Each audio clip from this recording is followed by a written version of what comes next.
Bonsoir. Bonsoir. Nous allons donc commencer cette conférence. C'est un très très grand plaisir de recevoir parmi nous Pierre-François Mourier, qui est presque né dans la marmite de Middlebury, puisque quand tu es arrivé à Middlebury, tu étais tout petit. Il avait 11 ans. Ses parents étaient enseignants à l'école française, donc il a grandi, il était à l'école française, il a fait plein de bêtises d'ailleurs. Mais il a bien grandi. Pierre-François est conseiller d'État. Il a été pendant plusieurs années consul de France à San Francisco. Il est maintenant donc ambassadeur de France en Slovénie, mais c'est aussi un écrivain à ses heures. C'est aussi d'ailleurs un auteur de bande dessinée, donc Pierre-François fait extrêmement, fait une diversité de choses, et ce soir donc il va nous parler du grand retour de la France dans les Balkans. Merci Pierre-François. Merci. Inutile de dire que je nie énergiquement avoir fait des bêtises sur le professeur. Je n'en ai jamais fait, d'ailleurs personne ici n'en a fait. C'est tout à fait documenté. Bon, alors un petit avertissement pour commencer. D'abord merci d'être venu. C'est un sujet un peu ésotérique, le titre que j'ai donné à cette conférence. Le premier titre, c'était le retour de la France dans les Balkans occidentaux. Je me suis dit qu'il fallait l'épicer un petit peu en parlant du grand retour de la France dans les Balkans, point. Ça, c'est un peu accrocheur. Mais merci quand même d'être venu. Je vais parler, comme on disait dans les années 1970, d'où je suis. D'où je suis, c'est ambassadeur de France, ambassadeur bilatéral, comme on dit, à Ljubljana, capitale de la Slovénie, avec responsabilité pour l'ensemble du pays, où je représente, comme tout ambassadeur, tous les services du président de la République, qui m'a nommé, François Hollande, et tous les services de l'État français, qu'ils soient les services économiques, culturels, politiques, etc. Je suis donc en résidence sur les marches des Balkans. Non pas dans les Balkans, mais sur les marches. Vous avez ici une photo que j'ai beau faire une slide que j'ai volontairement choisi assez peu claire. Pour l'instant, il n'y a pas les pays qui montrent, au cas où ça serait nécessaire, où sont les Balkans occidentaux. Vous voyez l'Italie, la Corse, un petit bout de la France, et ici l'ensemble des Balkans, avec juste à cette distance-là, je pense qu'on peut montrer comme ceci, la petite Slovénie. Vous allez, dans l'heure qui vient, plus entendre parler de Slovénie. J'imagine que vous n'en avez jamais entendu parler dans votre vie entière. Et peut-être, dans ce qui vous reste à vivre, c'est fort possible, à moins que j'ai réussi à faire naître, surtout parmi les étudiants, quelques vocations de représentants de votre pays, et peut-être un jour à Ljubljana. Ce que je voudrais aujourd'hui vous dire, c'est qu'il y a eu une intensification des relations bilatérales entre la France et la Slovénie, porte des Balkans, une intensification inédite des relations bilatérales entre nos deux pays. Il se trouve que ça correspond avec la date de mon arrivée à Ljubljana. C'est comme ça, c'est certainement pas la seule raison, même si c'est peut-être l'une des raisons, mais enfin c'est un fait. Et c'est à la fois le symbole et l'outil, en quelque sorte, du retour de la France dans les Balkans qu'on avait abandonnés depuis extrêmement longtemps, depuis à peu près une vingtaine d'années. Ce grand retour, je passerai un certain temps, s'est accompagné pour la première fois de la visite du président de la République, François Hollande, en Slovénie. Jamais aucun président de la République n'était venu en Slovénie, alors même que ce pays est l'un des 28 pays de l'Union européenne, au même titre que l'Allemagne, la Grande-Bretagne ou d'autres pays. Cette erreur a été réparée l'an dernier. Alors pourquoi ce retour de la France dans les Balkans? Pour plusieurs raisons. La première, plus importante, c'est que nous avons vocation à accompagner un processus extrêmement difficile d'intégration de l'ensemble des pays des Balkans dans l'Union européenne, alors que le souvenir de la guerre, plutôt des guerres de Yougoslavie, est encore extrêmement présente dans l'ensemble de la région. Alors aussi que aujourd'hui encore, les Balkans restent cette poudrière, comme on disait à la fin du 19e et au début du 20e siècle, cette poudrière qui peut à tout moment exploser et mettre le feu à l'ensemble de la région, donc à la lisière même de l'Union européenne, à la lisière avancée de l'Union européenne.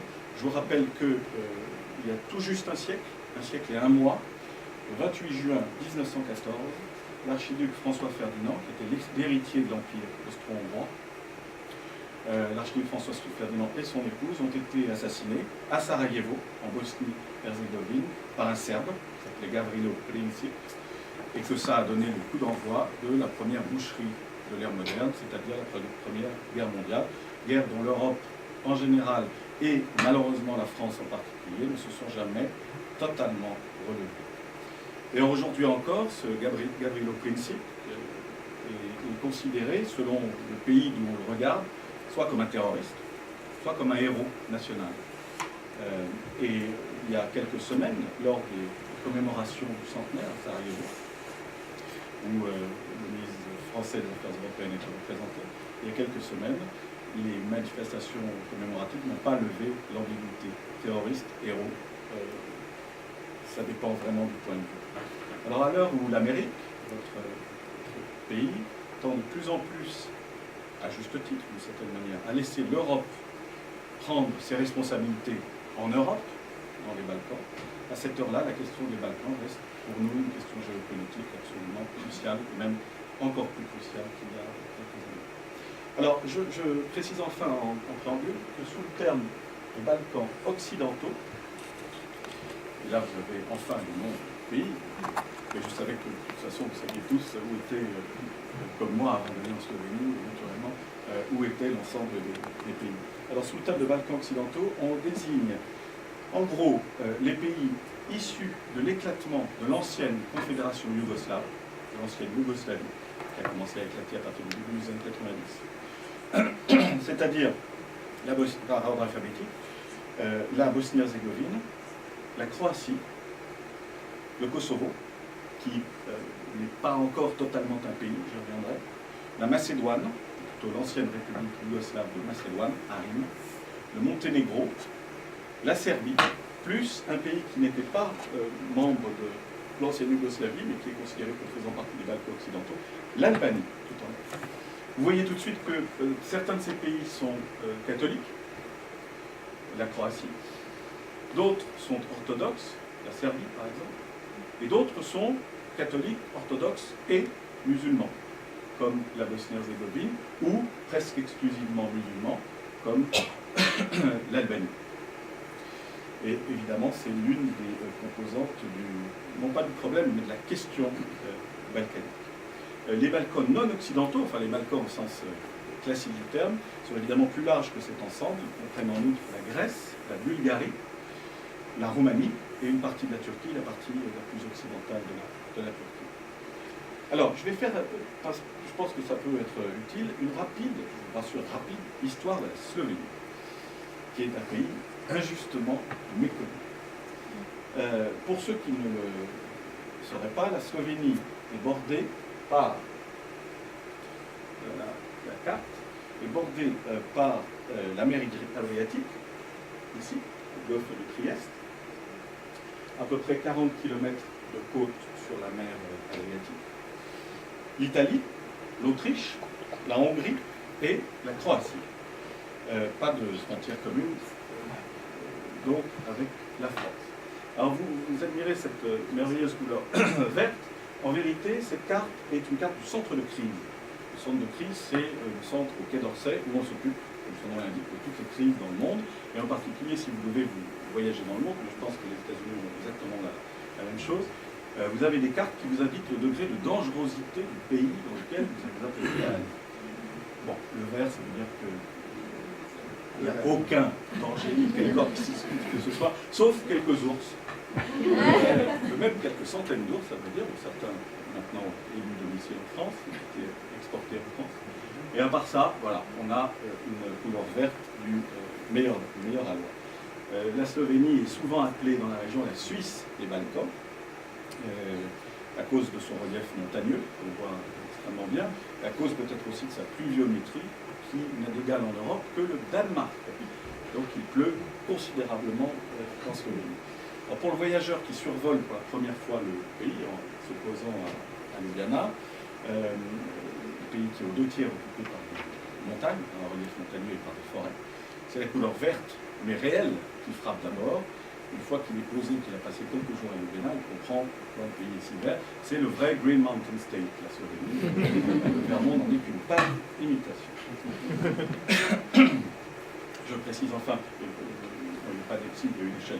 Vous voyez que c'est un pays tout petit, 2 millions d'habitants, en tout et pour tout, 300 000 habitants dans la capitale, Ljubljana, qui est la seule capitale européenne qui n'a pas gagné d'habitants depuis le début du XXe siècle.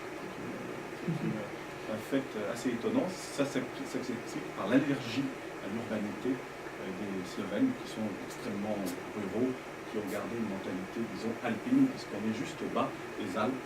Vous voyez l'Autriche et l'Italie, la dorsale des Alpes arrive comme ça. Dans la racine même de son nom, Slovénie, le pays porte 2 héritages. C'est assez intéressant, qui sont liés en vérité à sa position géographique en Europe. L'héritage slave, naturellement, slovène, la racine du mot, c'est la contraction de Slovensta, qui veut dire slave, simplement. Et l'héritage italien, parce que Véni, la désinence Véni, se réfère aux Vénètes, c'est-à-dire aux habitants de la Vénétie, et en fait aux habitants de la région de Venise, si vous voulez. Sachant que, pour compliquer les choses, les Vénètes étaient en réalité sont apparus à peu près au 7e, 8e siècle, et étaient en réalité des peuplades slaves qui venaient de l'Est. Pendant plus de 1000 ans, la Slovénie a été une nation sans être un pays.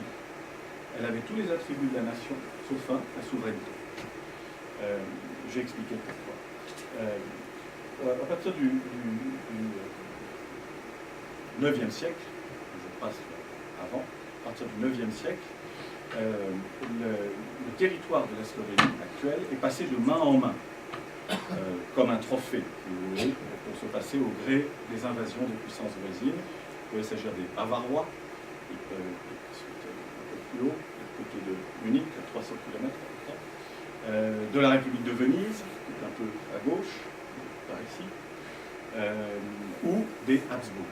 Et en fait, ce sont les Habsbourg qui ont finalement emporté le morceau, en quelque sorte. Les Slovènes restent sous la domination des Habsbourg, en gros du XIVe siècle jusqu'à 1918, la fin de la Première Guerre mondiale et l'effondrement de l'Empire austro-hongrois. Et il reste pendant 6 siècles, un peu plus de 6 siècles, sans réel statut juridique, mais avec tout de même une représentation à Vienne, parce que l'Empire austro-hongrois était un empire plutôt, on va dire, bienveillant par rapport à bien d'autres empires. Mais enfin, sans souveraineté, sans État et sans existence réelle. Alors pourtant, l'identité slovène, elle s'est construite même très fortement. Elle s'est construite, au fond, d'une façon à peu près inversée par rapport à la France. Elle ne s'est pas construite autour de l'État et d'une certaine manière contre les langues régionales. Elle s'est construite de façon totalement inversée autour de la langue slovène, mais sans État. C'est la langue slovène qui a créé la nation slovène. Et la slovénitude qui, je vous l'assure, quand on arrive à Ljubljana, est extrêmement forte.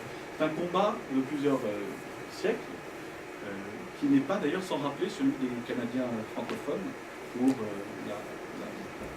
fait de garder le français comme langue. Les Slovènes se sont battus pour garder le slovène comme langue, avec 2 millions de locuteurs natifs dans le monde, c'est-à-dire véritablement rien. Pourtant, ils l'ont gardé. C'est une très belle langue slave archaïque, avec des particularités comme le duel. En slovène, on ne parle pas de la même manière quand on est seul, quand on est plusieurs, quand on est deux, comme en grec ancien. Quand vous êtes deux, il y a une désinence spécifique, des déclinaisons spécifiques. C'est la seule langue slave à ma connaissance. Donc, le pays a été traversé de toutes parts. Il était relativement tranquille sous le, je dirais pas le joug, mais sous le règne des Habsbourg. Mais au XIXe siècle, comme dans toute la région a commencé à s'affirmer un sentiment national très fort. Ce sentiment national s'est affirmé autour de la langue et autour d'un poète. Alors, je ne sais pas si c'est un poète, oui.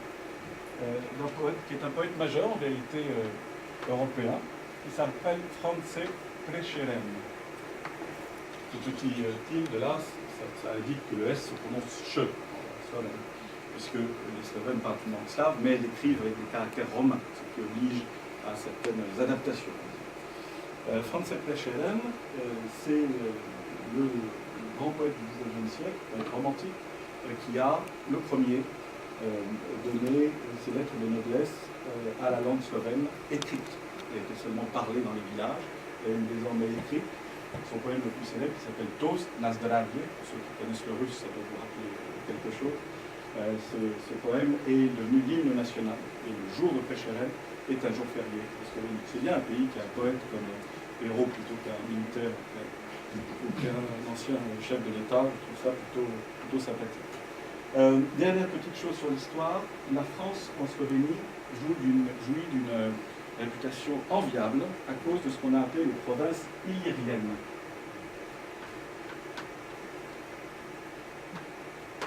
J'écris comme un français, évidemment, vous avez trouvé ça parfaitement illisible, mais vous pourrez toujours me demander l'écriture. Les provinces illyriennes, ça a été l'ensemble de la Slovénie sous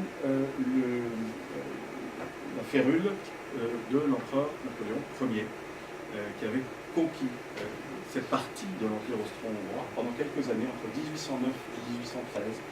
Aujourd'hui encore, vous avez en plein cœur de Ljubljana un buste de Napoléon, et Napoléon a laissé un souvenir extraordinaire. Alors j'en profite comme ambassadeur, parce que je peux vous dire que si j'étais ambassadeur en Espagne ou en Autriche, ce serait beaucoup plus compliqué pour moi de prononcer même le nom de Napoléon. Ici, il est particulièrement populaire. Pourquoi? Parce qu'il a ouvert les premières écoles en Slovène au lieu d'Autriche, enfin de l'Allemagne.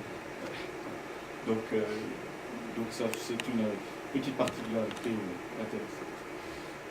Voilà, alors, après la Première Guerre mondiale, 1918, la Slovénie ne devient pas indépendante pour autant. Elle est intégrée dans le premier royaume des Serbes, des Croates et des Slovènes. Puis, après la Deuxième Guerre mondiale, pendant laquelle elle a été occupée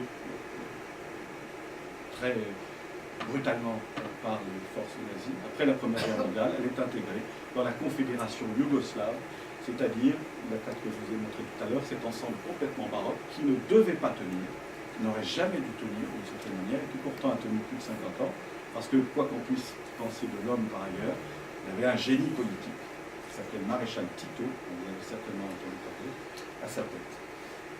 Mais pendant ces 50 années, elle a continué à se voir, comme les 1000 ans précédents à peu près, injustement traitée par ses voisins, notamment par les Serbes de Belgrade, qui était le cœur du pouvoir yougoslave. Le maréchal Tito étant croate, avait précisément donné plus de pouvoir aux Serbes pour équilibrer les choses, et ça, de son point de vue, assez bien fonctionné. La Slovénie, pendant toutes ces années, était plus industrielle, plus industrieuse aussi d'ailleurs, plus productive, avait un meilleur niveau moyen d'éducation que le reste de la fédération yougoslave, mais tout le pouvoir, les hommes politiques, les hauts fonctionnaires, les militaires, les plus hauts rangs, et les diplomates, tout le pouvoir et tout l'argent sont siphonnés en quelque sorte à Belgrade. Résultat, à la fin des années 80, alors que Tito est en train de disparaître en quelque sorte, c'est l'image de Tito, c'est ce petit pays qui, un peu sans le vouloir d'une certaine manière, a donné les premiers coups de boutoir décisifs à la dissolution de la Yougoslavie, de la Confédération yougoslave, qui était de toute façon épuisée. Je rappelle, vous êtes tous, presque tous très jeunes, donc même si les années 90 finalement doivent être relativement au moins pour vous. À l'époque, la Yougoslavie était parcourue de tensions, et notamment le parti communiste serbe était dirigé par un sinistre individu, qui sera d'ailleurs jugé comme criminel de guerre et qui mourra en prison en 2006, qui s'appelait, à La Haye, qui s'appelait Slobodan Milošević. Et les Slovènes, les Slovènes se sont élevés contre le Parti communiste serbe dirigé par Milošević. En mars 90, le terme de socialiste est retiré du nom de l'État, qui devient non plus République socialiste de Slovénie, mais République de Slovénie. Tout ça sans être encore un État indépendant, je vous rappelle. Et en 1790, un référendum sur l'indépendance aboutit à un oui à près de 90% des voix. Donc 90% des Slovènes votent l'indépendance, enfin, de leur pays. La déclaration formelle d'indépendance interdite en juin 1991. Et on a la première guerre de Yougoslavie juste après. Cette première guerre est restée complètement inaperçue, bizarrement. Enfin non, pas bizarrement, tout à fait logiquement. C'est une guerre qu'on pourrait appeler la guerre des 17 jours, non, les 10 jours et les 17 morts. Puisque, Dieu soit loué pour les Slovènes, puis aussi pour les soldats de l'armée yougoslave, elle a duré extrêmement peu de temps et elle s'est soldée par quelques pertes humaines, toujours trop naturellement, mais enfin rien par rapport à ce qui allait suivre dans les années suivantes.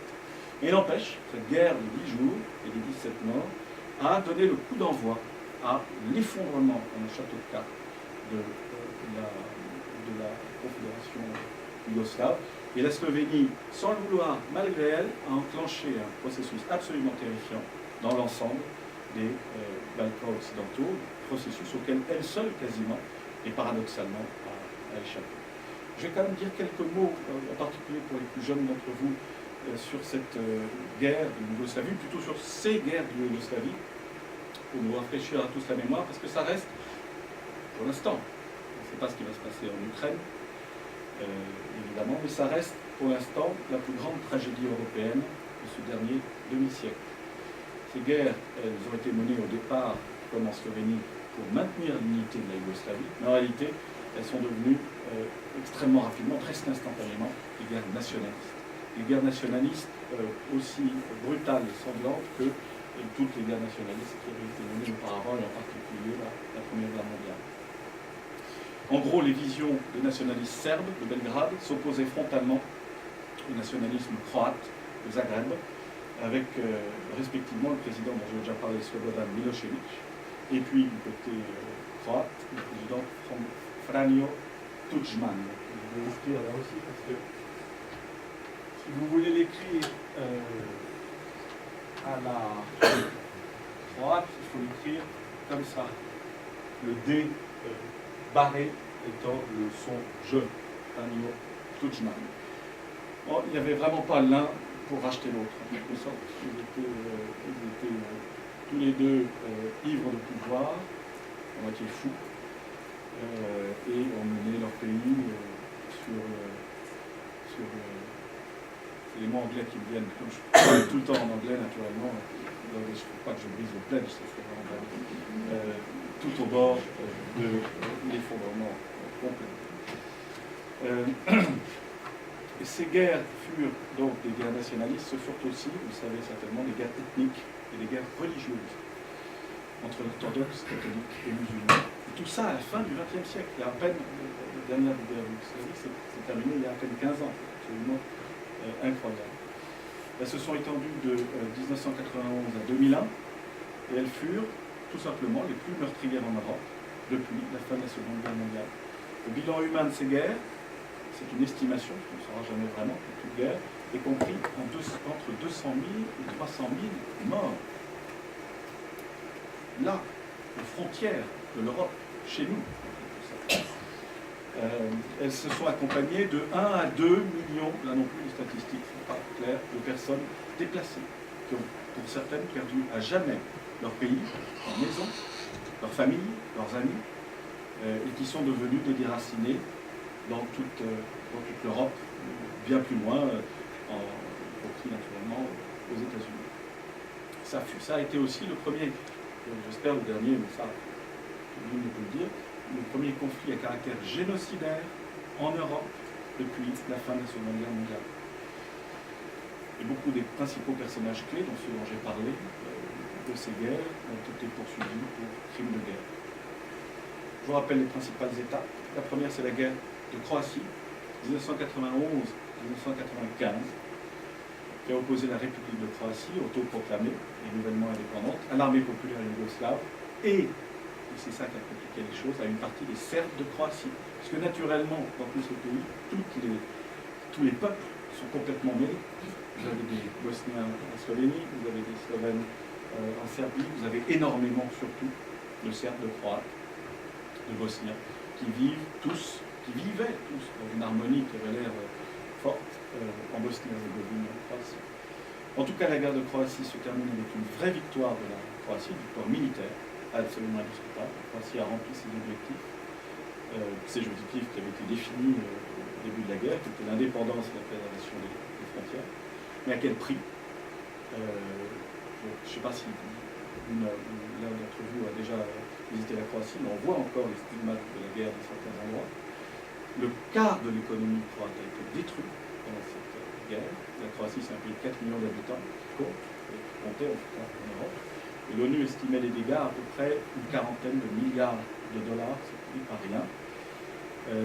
Au jour d'aujourd'hui, la Croatie est entrée dans l'Union européenne, il y a exactement un an, le 1er juillet 2013. Et il n'empêche, c'est toujours un pays qui est marqué par les stigmates de la guerre. Il n'y a même pas une génération qui est passée par cette guerre. C'est comme si Français et Allemands, par exemple, se retrouvaient en 1955. Quelque chose était un peu tendu. C'est tout à fait le cas en Croatie. Il y a eu 20 000 morts dans les deux camps, et il y a eu des réfugiés évidemment de chaque côté, des Croates au début de la guerre, et surtout des Serbes à la fin de la guerre. Quand vous, par expérience, quand vous allez en Croatie, en règle générale, il faut moins de 5 minutes pour que la personne avec qui vous entretenez, quelle qu'elle soit, quel que soit son milieu, sa profession, moins de 5 minutes pour que la guerre arrive sur le tapis. Et je vais dire les guerres, parce qu'une fois qu'on a parlé de la guerre de Croatie, qui provoque des sentiments mêlés chez les Croates, qui l'ont remporté, mais ils ont été accusés de crimes de guerre, mais les Serbes qui ont été battus aussi étaient victimes de guerre. Donc une fois qu'on a parlé de cette guerre de Yougoslavie, c'est la deuxième guerre mondiale qui est presque dans la foulée en quelque sorte, puisque les Croates remettent toujours mal d'avoir été majoritairement une politique collaborationniste avec les nazis, en particulier ceux qu'on appelait les Ustashi croates, qui étaient ce que nous en France on appelait les collaborateurs avec le pouvoir nazi. Donc en Croatie, le retour du refoulé, comme on dit dans cette analyse, est absolument considérable, presque instantanément. Après cette guerre de Croatie, il y a eu la guerre en Bosnie. C'est-à-dire qu'ils ont mis tous du cœur de 1992 à 1995 entre les Serbes, les Croates et les Bosniens. Mais non pas sur le territoire de la Croatie, sur le territoire de la Bosnie-Herzégovine.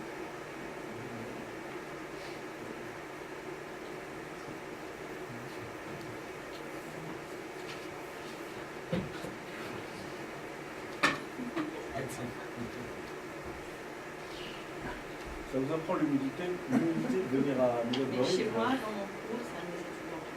Ah bah. Ça m'a témoigné. Magnifique. Merci C'est beaucoup. compliqué. Merci. Cette maîtrise technologique absolument imparable. Donc, cette guerre s'est achevée en 1995 grâce en particulier à l'influence américaine. Elle s'est achevée avec les accords dits de Dayton, 14 décembre 1995. Elle a fait plus de 100 000 morts et elle s'est accompagnée, alors là pour le coup, d'atrocités de type génocidaire. Vous vous souvenez certainement du massacre de Srebrenica, qui a fait 8 000 morts musulmans. Et cette guerre a, à mon sens, donné un coup, à l'époque, presque fatal au projet européen. Le projet européen, pour ma génération, pour celle d'avant aussi, quelques des plus jeunes, c'était la promesse de la fin de la guerre en Europe. Plus jamais ça, vraiment. Et puis tout d'un coup, aux portes de l'Europe, dans des pays qui, il suffit de mettre le pied, sont évidemment européens, on avait cette guerre atroce et avec des comportements qu'on n'avait pas connus depuis les camps de concentration nazis. On en ressent encore aujourd'hui les effets. Il y a tout récemment, il y a 2 semaines à peu près, le tribunal de La Haye a jugé les Pays-Bas, la Hollande. Pour moi, au moment du massacre de Srebrenica, c'était les Hollandais qui étaient le casque bleu dans la région. Pour diverses raisons, ils n'ont pas apporté l'aide qui aurait été nécessaire aux réfugiés, 8 000 morts, je me rappelle, ils ont été aux Pays-Bas, en tant que pays, qui étaient jugés coupables de la mort de 300 d'entre eux. En tout cas, depuis cette affaire de guerre de Yougoslavie, l'Union européenne peine à se trouver un nouveau souffle, une nouvelle vision, une nouvelle stratégie. Ensuite eut lieu la guerre du Kosovo, entre 1999 et 2001, qui évidemment empoisonne toujours les relations entre la Serbie et le Kosovo. Il y a eu le Kosovo par rapport à la Serbie. Le Kosovo étant reconnu par certains pays, mais pas par d'autres. Le Kosovo, par exemple, n'est pas reconnu par l'Espagne. Vraiment, c'est pas curieux, c'est que l'Espagne se méfie toujours des velléités d'indépendance et reconnaître des pays qui se déclarent d'eux-mêmes indépendants. Quand on a la Catalogne chez soi, c'est compliqué. La France a reconnu en revanche le Kosovo. Alors, c'est encore autre chose, c'est le guerre du Kosovo. C'est la première fois que l'OTAN a mené des frappes en Europe, sur des forces européennes. Serbes, pour le coup. Il y avait, à vrai dire, pas d'autre choix, certainement, que de mener ces frappes pour faire se desserrer les taux serbes, mais c'était une première, un précédent. Voilà, c'était absolument extraordinaire, terrible, que l'OTAN mène ces frappes, mais il se trouve que ça a amené la fin du conflit.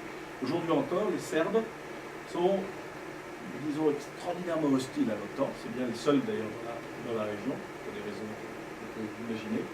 Nous, les diplomates français en particulier, étant donné que la Serbie et la France ont toujours été des pays extraordinairement proches, des alliés historiques, on a mis littéralement des années à remonter la pente, à regagner la confiance des Serbes, leur amour, on va dire, parce que les Serbes sont des gens d'amour, de haine, mais aussi des gens d'amour. Et avec mon collègue ambassadeur de Serbie à Ljubljana, je suis toujours obligé de lui donner des preuves d'amour, beaucoup plus qu'à n'importe quel autre collègue. Les Polonais aussi. Et j'imagine que mon collègue américain doit être encore plus dans la peine. Je n'ai pas de collègue canadien, je regrette d'ailleurs, en résidence à Ljubljana, puisque mon collègue canadien est en résidence à Budapest. Bon, pour résumer sur la Slovénie, aujourd'hui la Slovénie se perçoit, ce petit pays, comme un pays situé au carrefour de l'arc alpin et de l'Europe centrale, plutôt un pays d'Europe centrale, à vrai dire, doté, on l'a vu, d'une façade méditerranéenne, à laquelle ils tiennent comme la prunelle de leurs yeux, ce que je peux comprendre. Et il se définit comme une porte d'entrée dans les Balkans, mais surtout sans être balkanique. Et là, c'est un peu plus discutable.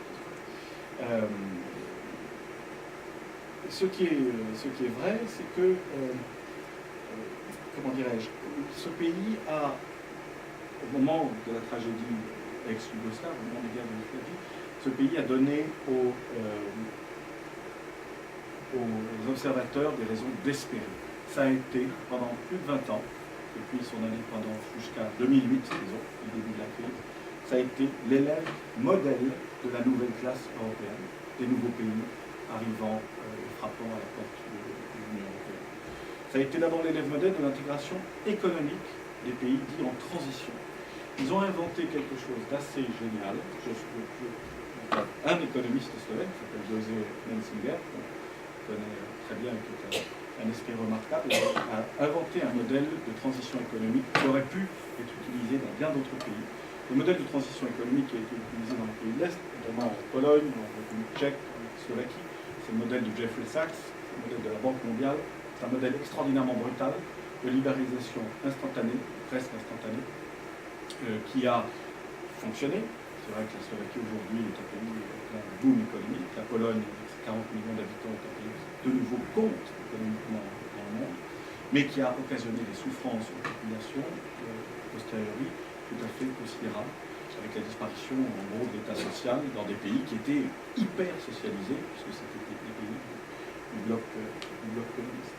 La Slovénie, c'est tout à fait différent. Ils ont donc inventé un modèle qui s'appelle le modèle gradualiste, comme son nom l'indique, un modèle où tout se fait graduellement, on passe à l'économie de marché, mais on le fait en préservant l'État social, en préservant la sécurité sociale, l'éducation gratuite pour tous, à tous les niveaux, de la maternelle jusqu'à la fin de l'université, et en préservant un tissu social, qui est tout à fait remarquable encore aujourd'hui. C'était un modèle aussi de l'intégration politique, En quelques années, en 15 ans, à vrai dire, la Slovénie est entrée à l'ONU, est entrée dans l'OTAN, sans aucun problème, est entrée dans l'OCDE, l'Organisation pour la coopération et le développement économique, qui comprend tous les grands pays développés, est entrée surtout, de notre point de vue, dans l'Union européenne, le 1er janvier 2004, c'était le premier des pays yougoslaves, ex-yougoslaves entrés dans l'Union européenne, et est entrée même dans la zone euro, le 1er janvier 2007. Ils ont payé tout en Slovénie, en euros, comme en France, comme dans d'autres pays. Et puis, tout d'un coup, effondrement absolument catastrophique à partir de 2008, à partir du moment où la crise économique et financière, et économique mondiale a frappé. La Slovénie, c'est littéralement, le modèle slovène s'est littéralement effondré. C'était le meilleur élève de la nouvelle classe européenne et c'est devenu un camp en quelques mois, avec en 2009 la deuxième chute du PIB, le produit intérieur brut, de l'ensemble de la zone euro, sauf Chypre. Enfin, bon, Chypre, c'est sui generis, comme un poème à soi tout seul, tout à fait autre chose que la Slovénie. Alors pourquoi la faillite de ce modèle? Premièrement, dans toutes les années 2000, sont livrés à ce que j'appellerais une économie casino. Ce n'est pas une économie libérale, c'est une économie casino. Le premier gouvernement de droite en Slovénie depuis l'indépendance, avec un premier ministre qui s'appelle toujours, il est en prison maintenant, il s'appelle toujours Janez Janša. Le président de la République m'a dit que c'était un triste cire, je vais quand même citer ses paroles, le président de la République française. Donc je vais pas dire que c'était ses paroles et je dois dire qu'il a tout à fait raison. Bien sûr, s'il avait tort, je ne le dirais pas non plus. Donc c'était une économie de casino où l'argent ne valait rien, l'argent était gratuit, vous empruntiez exactement ce que vous vouliez, que vous soyez particulier ou entreprise, au point que les gens empruntaient pour couvrir les intérêts des emprunts du mois précédent. Une espèce de cavalerie. Tant que la croissance est là, ça fonctionne. Quand la croissance s'arrête, ça s'écoule instantanément. Alors cela dit, ce n'est pas le seul pays, loin de là, on fait ça. Les États-Unis aussi, la crise des subprimes, c'est ça, à une échelle évidemment beaucoup plus importante.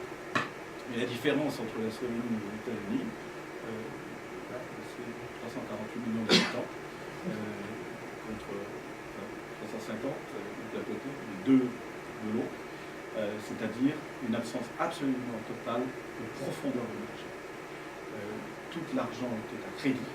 Il n'y a pas de richesse accumulée par un terme marxiste en Slovénie. Et ça a fait qu'à partir du moment où la pompe à finance s'est arrêtée, toute l'économie, instantanément, a eu un infarctus massif et s'est arrêtée. L'autre raison de la faillite de ce modèle, qui est moins avouable, c'est l'endogamie.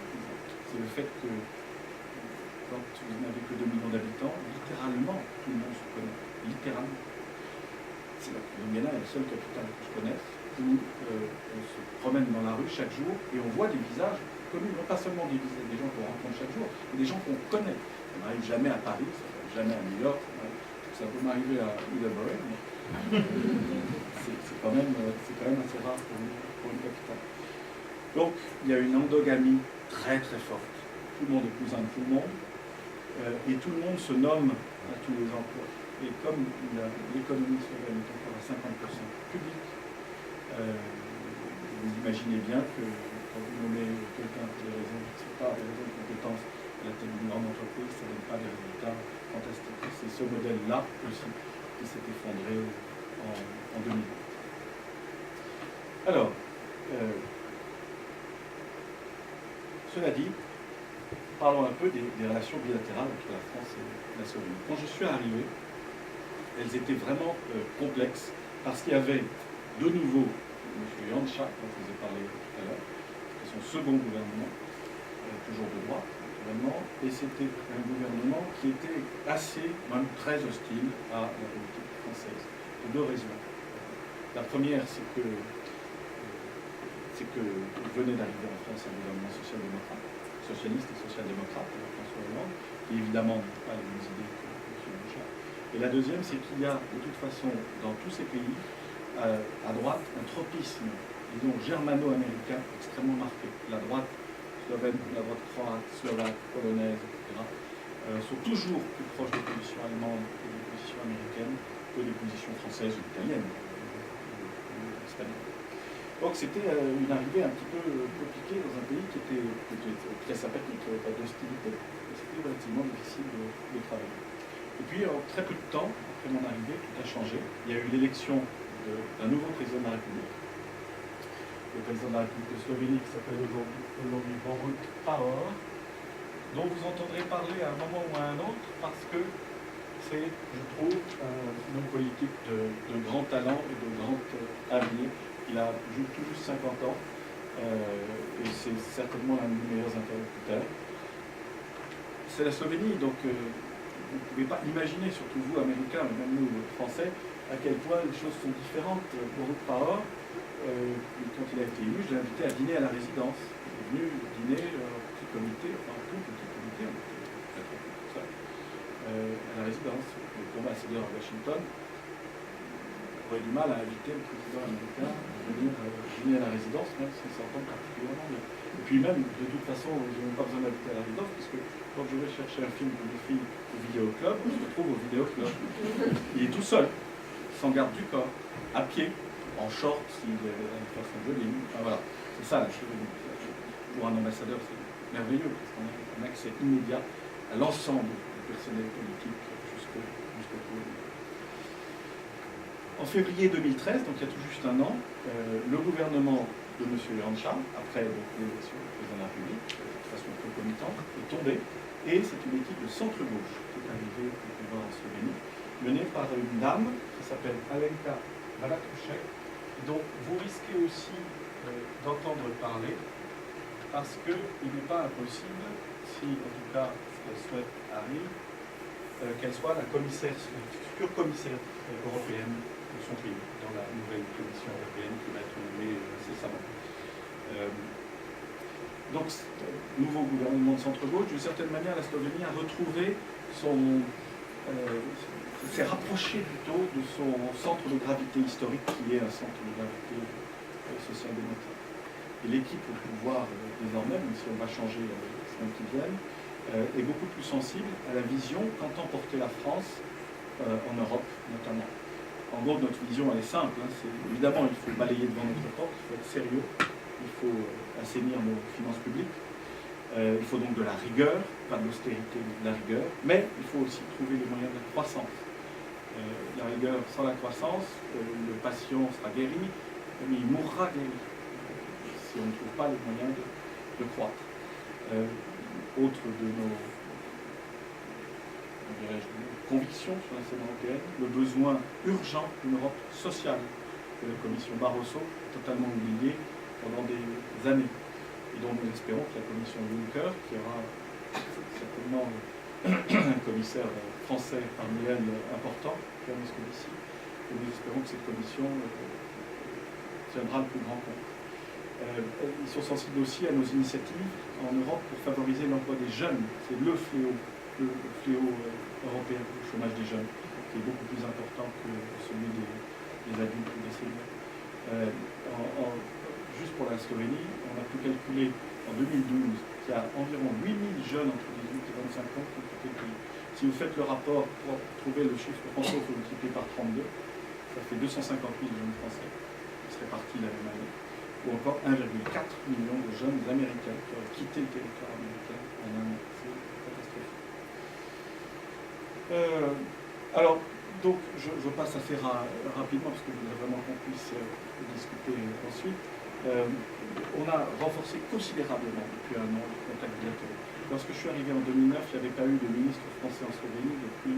en 2012, il n'y avait pas eu de ministre français en Slovénie depuis 2009. Depuis, on a eu des visites évidemment très nombreuses de hauts fonctionnaires, des visites de parlementaires, y compris le président de l'Assemblée slovène. On a eu des rencontres ministérielles, le ministre de la Culture, le ministre des Affaires étrangères, le ministre de l'Environnement, le ministre de l'Agriculture, le ministre même des Sports se sont vus, le ministre des Sports, parce que notre ministre des Sports est venu à Ljubljana à l'occasion de la finale de l'Eurobasket, remportée par la France à Ljubljana, ce qui m'a valu quelques moments, non pas la finale, mais avant, quand on a battu les Slovènes, quelques moments diplomatiquement complexes. mais finalement ça s'est très bien passé. Et puis à partir du moment où on les avait battus, ils ont fait cause naturellement pour l'équipe de France, qui ne voulait avoir été battue que par la meilleure équipe.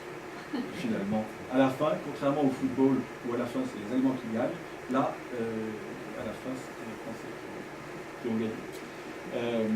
Donc, ministre de l'Éducation sont venus aussi, etc.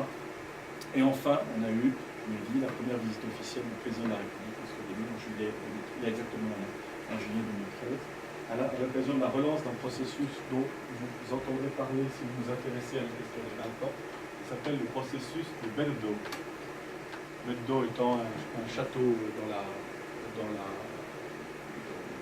pas loin de Ljubljana, une vingtaine de kilomètres de Ljubljana. Et là, je vais me permettre, parce que, au fond, encore une fois, ce que j'aimerais bien, c'est que ce soir, certains d'entre vous se disent, j'aimerais bien faire de la diplomatie mon métier. Honnêtement, quand je suis parti à Ljubljana, comme tous les ambassadeurs de France, jusqu'à présent, tous ceux qui avaient été là en 92, le premier ambassadeur qui était arrivé en 92, mon seul souhait, et ma seule feuille de route, en quelque sorte, était de faire venir le président de la République. Et ça n'avait jamais marché. Donc je me suis un petit peu gratté la tête, je m'en suis ouvert au président Pahor, je vous parlais tout à l'heure, et on s'est mis tous les deux à une table, et on s'est dit comment est-ce qu'on va faire venir le président de la République. Le rapport étant assez bon, on pouvait être tout à fait direct. Je lui ai dit, monsieur le président, jamais on aura le président français à Ljubljana en visite purement bilatérale. Il faut donc inventer quelque chose de multilatéral. Multilatéral, ça veut dire mettant en présence de nombreux pays, et non pas juste 2 pays comme le multilatéral. Le président Pahor m'a regardé, il m'a dit oui, je crois que c'est quand même une assez bonne idée, c'est peut-être pas très flatteur pour la Slovénie, quand même. Vous savez, je crains que vous ayez raison. Et puis il est revenu vers moi après en me disant voilà ce que je vous propose une relance du processus de Brdo. Le processus de Brdo, c'est un processus qui fait se rencontrer l'ensemble des chefs d'État des Balkans occidentaux. C'était un processus qui était arrêté depuis 2008 ou 2009, et un processus qu'il a proposé de relancer, et je me suis chargé, moi, de proposer ça au président de la République française, qui s'est dit, au fond, c'est pas une mauvaise idée si je peux rencontrer tout ce monde au même endroit pendant une journée, et voir exactement, comprendre, toucher du doigt la complexité balkanique. Et ça a donc fonctionné. Je passe sur les multiples problèmes qu'on a eu à surmonter, notamment les problèmes entre la Serbie et le Kosovo, parce que ces processus ont assisté pour la première fois la Serbie et le Kosovo. Je reviendrai peut-être tout à l'heure, mais en tout cas ça a fonctionné. Alors pourquoi est-ce que objectivement la Slovénie nous intéresse plus qu'elle ne devrait nous intéresser, ce tout petit pays de rien du tout, d'une certaine manière. Pourquoi? Parce qu'ils ont une vraie expertise de cette région, des Balkans occidentaux. Ils ont une expertise qui est fondée sur l'histoire, ils ont une expertise qui est fondée sur le fait qu'ils ont partagé le même pays pendant 60 ans, et ils ont une expertise qui est fondée sur le commerce bilatéral avec tous les pays des Balkans. Alors évidemment, ils sont toujours extrêmement positifs sur les Balkans occidentaux. Ils ne sont pas irréalistes, ils sont toujours très positifs. Ils disent, en gros, sont sur leur expérience à eux, et ils considèrent que tout pays européen a vocation à entrer dans l'Union européenne. Ça se discute. Franchement, ça se discute. Pour les pays des Balkans, je pense en réalité que ça ne se discute pas vraiment, que c'est une question de temps, et que la vocation européenne de ces pays est réelle. Nos amis slovènes ont un petit complexe de supériorité, je le disais tout à l'heure, parce qu'ils se considèrent parfois plus autrichiens, plus germaniques, que balkaniques. Mais en règle générale, ils comprennent très très bien leurs voisins et ils arrivent parfaitement à parler la même langue. Je dis la même langue au sens figuré du terme. Quand on parle la même langue en français, ça veut dire avoir les mêmes réflexes culturels. Et ils savent aussi parler la même langue, au sens littéral du terme, c'est-à-dire le serbo-croate, parce que la langue commune de la Yougoslavie était le serbo-croate, et que maintenant, quand il faut un petit effort, même les plus jeunes arrivent tout de même à se comprendre tous en serbo-croate. Les Balkans constituent la première priorité de la diplomatie slovène, de très loin, et c'est logique, c'est leur voisinage immédiat. Ils n'ont de différents catastrophiques avec aucun des pays de la région. Ils sont pour nous des médiateurs, des facilitateurs de dialogue dans les Balkans. Et ils ont en plus des intérêts économiques, et ça, ce sera le thème de la prochaine conférence, des intérêts économiques qui peuvent rejoindre les nôtres dans la région. Alors, je vais décrire très rapidement l'ensemble des problèmes que posent les pays de la zone, vu du point de vue slovène et ensuite vu du point de vue français. Je vais faire ça en moins de 10 minutes. Les positions slovènes. Comme presque toujours, les relations les plus difficiles sont avec les voisins immédiats, c'est-à-dire avec la Croatie. Ljubljana est à peu près au centre de la Slovénie, la capitale est Zagreb est ici, entre Ljubljana et Zagreb il y a 1h30 de voiture, c'est vraiment la porte à côté. Donc la Croatie, en plus, est membre de l'Union européenne depuis, je vous l'ai dit, depuis juillet 2013. Donc il y a les relations ne sont pas mauvaises, il ne faut pas exagérer non plus entre la Croatie et la Slovénie, mais elles sont marquées par ce qu'on a, nous diplomates, on appelle des irritants. Quand on ne veut pas dire un différent, je ne sais pas si on dit ça au Canada, c'est le même terme. On a donc des irritants. Vous savez, c'est un peu itchy, comme on dit en anglais. Et ces irritants, ils sont tous fondés dans l'histoire, naturellement. Il y a des problèmes bancaires, avec en gros l'éclatement de la fédération yougoslave qui a causé des situations absolument inextricables pour les épargnants qui avaient déposé leurs avoirs dans des banques anciennement slovènes qui sont devenues croates et vice-versa. Il y a un problème de façade maritime. Zagreb aimerait bien, en gros, contrecarrer la façade maritime de Ljubljana. Il y a des problèmes d'exploitation gazière, etc., etc. Mais enfin, ça fonctionne tout de même pas mal. Et en réalité, Slovénie et Croatie ont des économies totalement interpénétrées. La Slovénie a toujours un PIB, produit intérieur brut, 2 fois plus élevé que la Croatie, avec 2 fois moins d'habitants. Mais la tendance à un rapprochement, et de toute façon, les économies sont interpénétrées. On a calculé aussi qu'il y a à peu près 200 000 ensembles immobiliers, maisons, habitations, etc., en Croatie, qui en réalité appartiennent à des Slovènes. C'est-à-dire qu'en gros, à partir du samedi après-midi, en été, il n'y a plus personne à Ljubljana, parce que tout le monde est sur la côte croate, tout en disant les Croates, on ne fait pas beaucoup de France. Mais il n'empêche qu'ils sont les pieds dans l'eau sur la côte croate, et tout se passe très bien. Deuxième pays, la Bosnie-Herzégovine. Ça, c'est beaucoup moins réjouissant. C'est un sujet prioritaire pour la Slovénie, pas pour la Slovénie, pour la France aussi. Il y a des échanges bilatéraux considérables entre la Slovénie et la Croatie, qui dépassent 1 milliard d'euros. La Slovénie est le premier partenaire économique de Sarajevo, le 3e investisseur, après la Turquie et l'Allemagne. La crise ukrainienne est une crise qui inquiète les Slovènes considérablement. En gros, les Slovènes ont peur que l'exemple ukrainien, avec le séparatisme pro-russe, ne nourrisse un nouveau séparatisme au cœur de la Bosnie-Herzégovine, en Republika Srpska, c'est en gros tout le haut de la Bosnie-Herzégovine, tout ça, un chapeau, Republika Srpska, il y a la minorité serbe de Bosnie, qui font s'appelle Republika Srpska, mais qui n'est reconnue par personne. C'est une république que parce qu'ils nous disent que c'est une république, ça n'est pas un pays.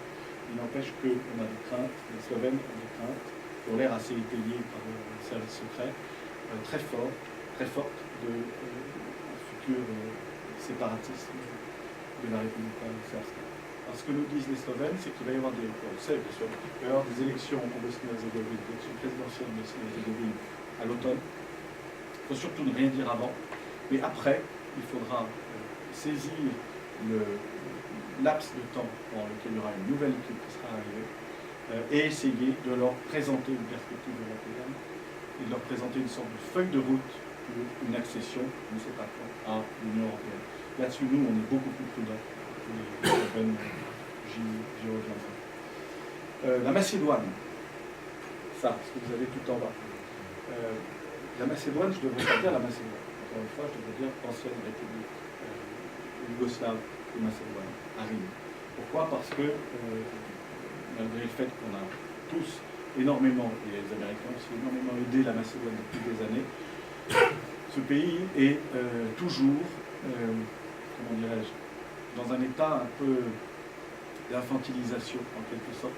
Et le grand sujet à Skopje, capitale de la Macédoine, c'est la question du nom.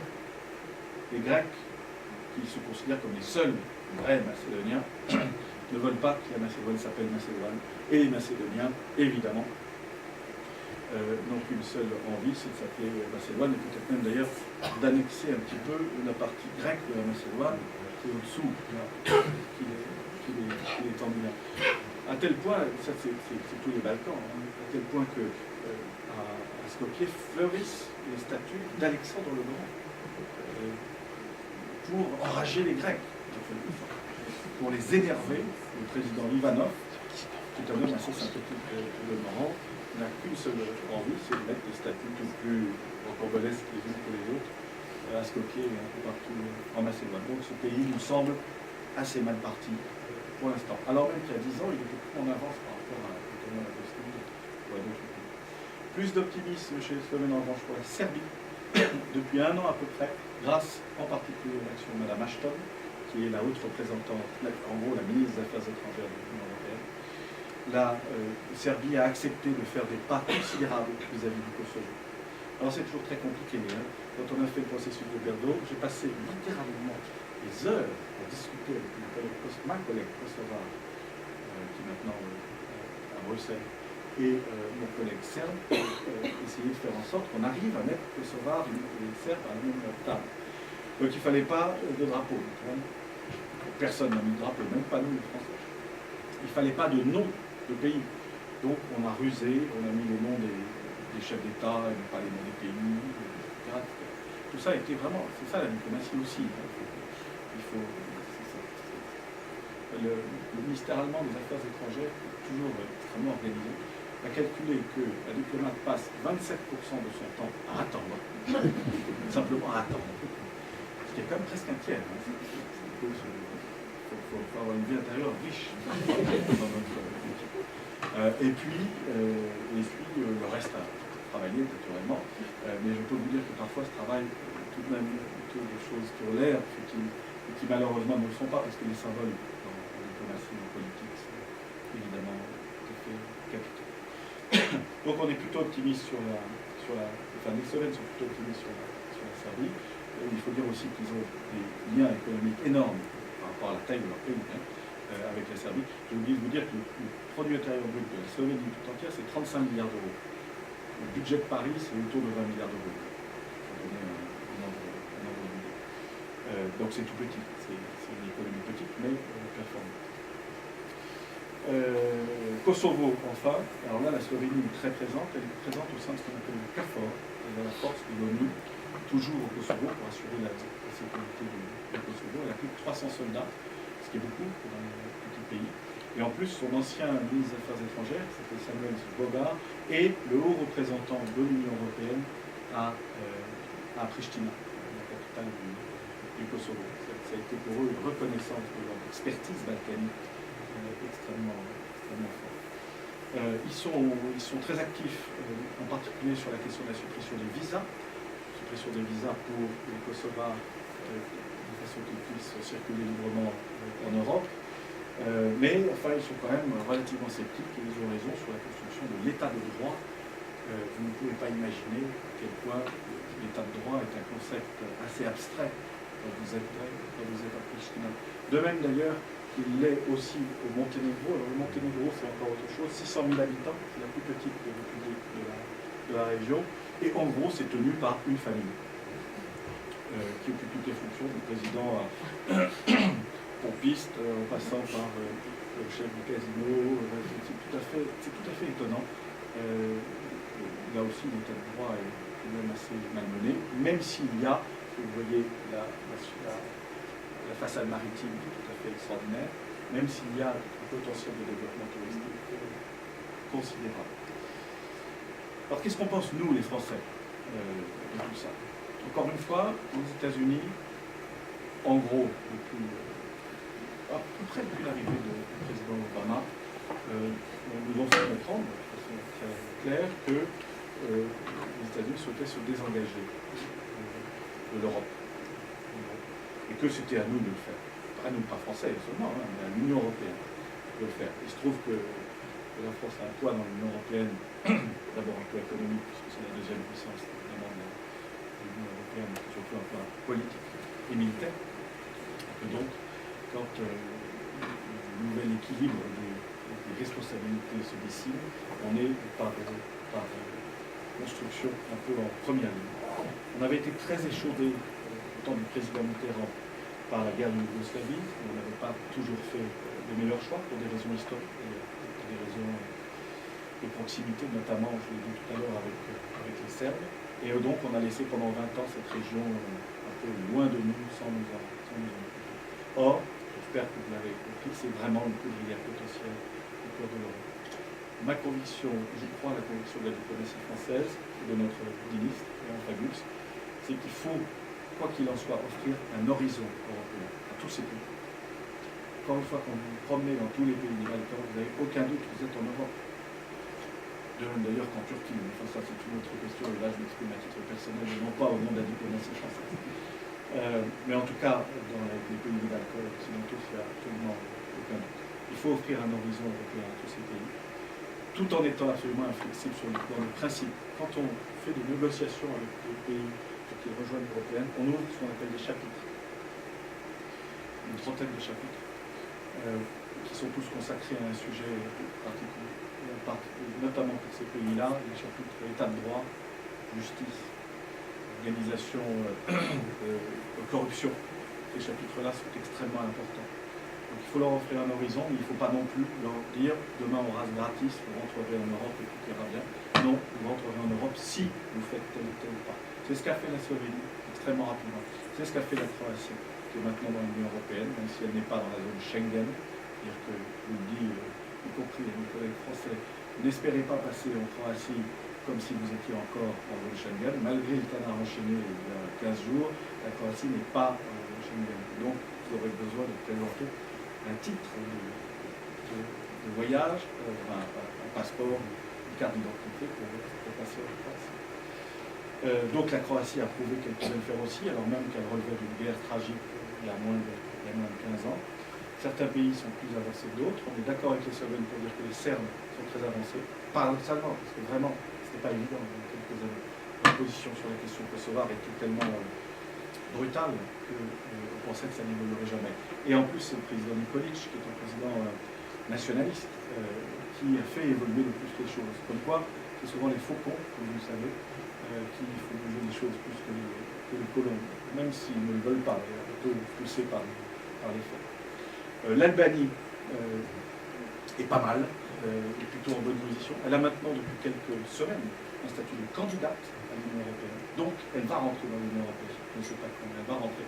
C'est très important pour l'Union européenne parce que c'est un pays musulman. Très important qu'un pays musulman le rejoigne et prouve d'une certaine manière que l'islam est soluble dans l'Union européenne. Il ne pose pas de problème dans l'Union européenne. D'autres pays sont beaucoup plus problématiques. Sur la Macédoine, on a la même position que les Slovènes, tant que cette question absurde au XXIe siècle, le nom du pays ne sera pas réglé, il n'aura pas avancé. Alors on veut bien les aider, mais il faudrait quand même qu'ils s'aident un peu. Et même, il faudrait que les Grecs aussi soient plus coulants. Et puis la Bosnie-Herzégovine, là pour le coup, on est beaucoup moins optimiste que les Slovènes. Le système de Dayton, qui est vraiment un système qui a mis fin à la guerre, ça on le reconnaît, c'est vrai, pas de doute là-dessus, ça a permis de mettre fin à la guerre. Mais c'est un système qui, par construction, ne peut pas fonctionner, ne peut pas faire fonctionner un pays. C'est un système complètement hallucinant. Il faut que, à tous les niveaux du gouvernement et des administrations, des municipalités, les trois communautés orthodoxes, catholiques et musulmanes soient représentées. Par exemple, dans le gouvernement bosnien, vous avez 180 ministres. 180 ministres. On dit en France qu'il y a trop de ministres. 180, c'est juste pas possible. Quand on reçoit les Bosniens, alors mon collègue ambassadeur de Bosnie en Ljubljana est lui totalement, c'est un gentleman, il n'y a aucun problème, mais quand vous recevez des dignitaires bosniens, il faut vous armer de patience parce que vous écoutez trois discours qui évidemment vont chacun dans un sens différent. Il y a une gabegie extraordinaire d'argent européen en Bosnie-Herzégovine et en EK. On déverse énormément d'argent, on ne sait pas où il va, parce qu'il y a des canaux parallèles, tout ça, mais bref, ne fonctionne pas. Donc il va falloir à un moment ou à un autre sortir de Dayton et passer à un autre système, un système politique normal. Il y aura un chef d'État, alors il pourra être musulman, orthodoxe, catholique, peu importe, il faudra qu'il y ait un seul chef d'État, parce que sinon ça ne pourra pas fonctionner. Voilà, donc en conclusion, je veux dire que le processus du Beldo a fait des petits. C'était une nouvelle réunion il y a quelques jours, ce coup-ci à Dubrovnik, en Croatie. On s'est beaucoup intéressé à des questions très concrètes. On pense que pour faire évoluer ces pays, il faut régler des questions concrètes, les infrastructures. Il y aura beaucoup d'argent européen pour la rénovation de la voie de chemin de fer Munich-Istanbul, qui est absolument indispensable. Aujourd'hui, on met plus de temps en train pour aller, par exemple, de Vienne à Ljubljana, qu'on en mettait dans les années 1870. C'est absurde. Le système ferroviaire est absolument en ruine, pas seulement en Slovénie, mais partout. On a des projets en termes d'efficience et de sécurité énergétique, des projets en termes de justice, des projets en termes de bourse, très importants. Donc le processus est vraiment un succès. Et tellement un succès d'ailleurs que Mme Merkel maintenant s'y intéresse et veut rentrer dans le jeu. Alors bon, les Allemands sont les meilleurs amis. C'est historique. Donc ils sont naturellement les bienvenus dans le processus de Belgrade. Il faut faire attention simplement à ne pas trop diluer les choses. Il y a parfois des masses, vous savez, c'est compliqué, la politique comme en diplomatie, il y a parfois des masses critiques. Il faut que les gens aient l'habitude de se voir. Il faut savoir aussi que tous ces chefs d'État se détestent cordialement, ont des histoires entre eux à ne plus finir. Et il faut donc faire extrêmement attention à ne pas détruire un équilibre relativement fragile. Mais bon, cela dit, Mme Merkel est suffisamment, comment dirais-je, bonne politique, c'est le moins qu'on puisse dire, très bien comprendre ce genre de choses, et pour certainement faire ce qu'il faudra avec le président Hollande pour que ça se passe bien. Voilà, en gros, notre projet pour 2015, je dis notre projet, le projet de la diplomatie française, mais aussi de la diplomatie slovène, c'est de faire en sorte que la troisième édition du processus de Belgrade se passe en Serbie. Ça sera vraiment décisif. Parce que si ça se passe à Belgrade, ça veut dire quoi concrètement? Ça veut dire concrètement que le président serbe devra envoyer une invitation au président kosovar. Ça, si on y arrive, ça sera un pas décisif. Si le président kosovar se rend à Belgrade à l'invitation du président serbe, je crois qu'on aura parcouru un bon chemin et que l'avenir, en tout cas, de la Serbie dans l'Union européenne sera assez bien pavé. Et on a besoin de la Serbie dans l'Union européenne. C'est un grand pays. Vieux et grand pays. Et ce sera sans doute en présence de François Hollande, de Mme Merkel et, nous espérons, le président de la Commission européenne, Jean-Claude Juncker, parce qu'il faut que l'Union européenne, évidemment, soit extrêmement présente dans tous ces processus. Voilà, maintenant j'ai été trop long, je le savais, mais donc on m'arrête là et je suis sûr que vous allez avoir plein de questions auxquelles je vais m'efforcer de répondre dans cet écheveau balkanique qui n'a rien de simple, comme vous avez savez. Merci beaucoup.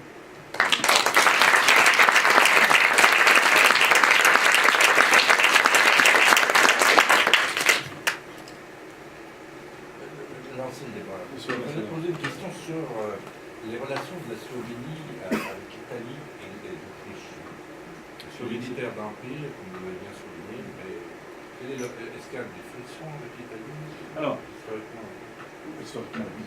Historiquement, oui, parce que toute une partie de la Slovénie, toute une partie de la Slovénie, ici en gros, ça s'appelle Koper.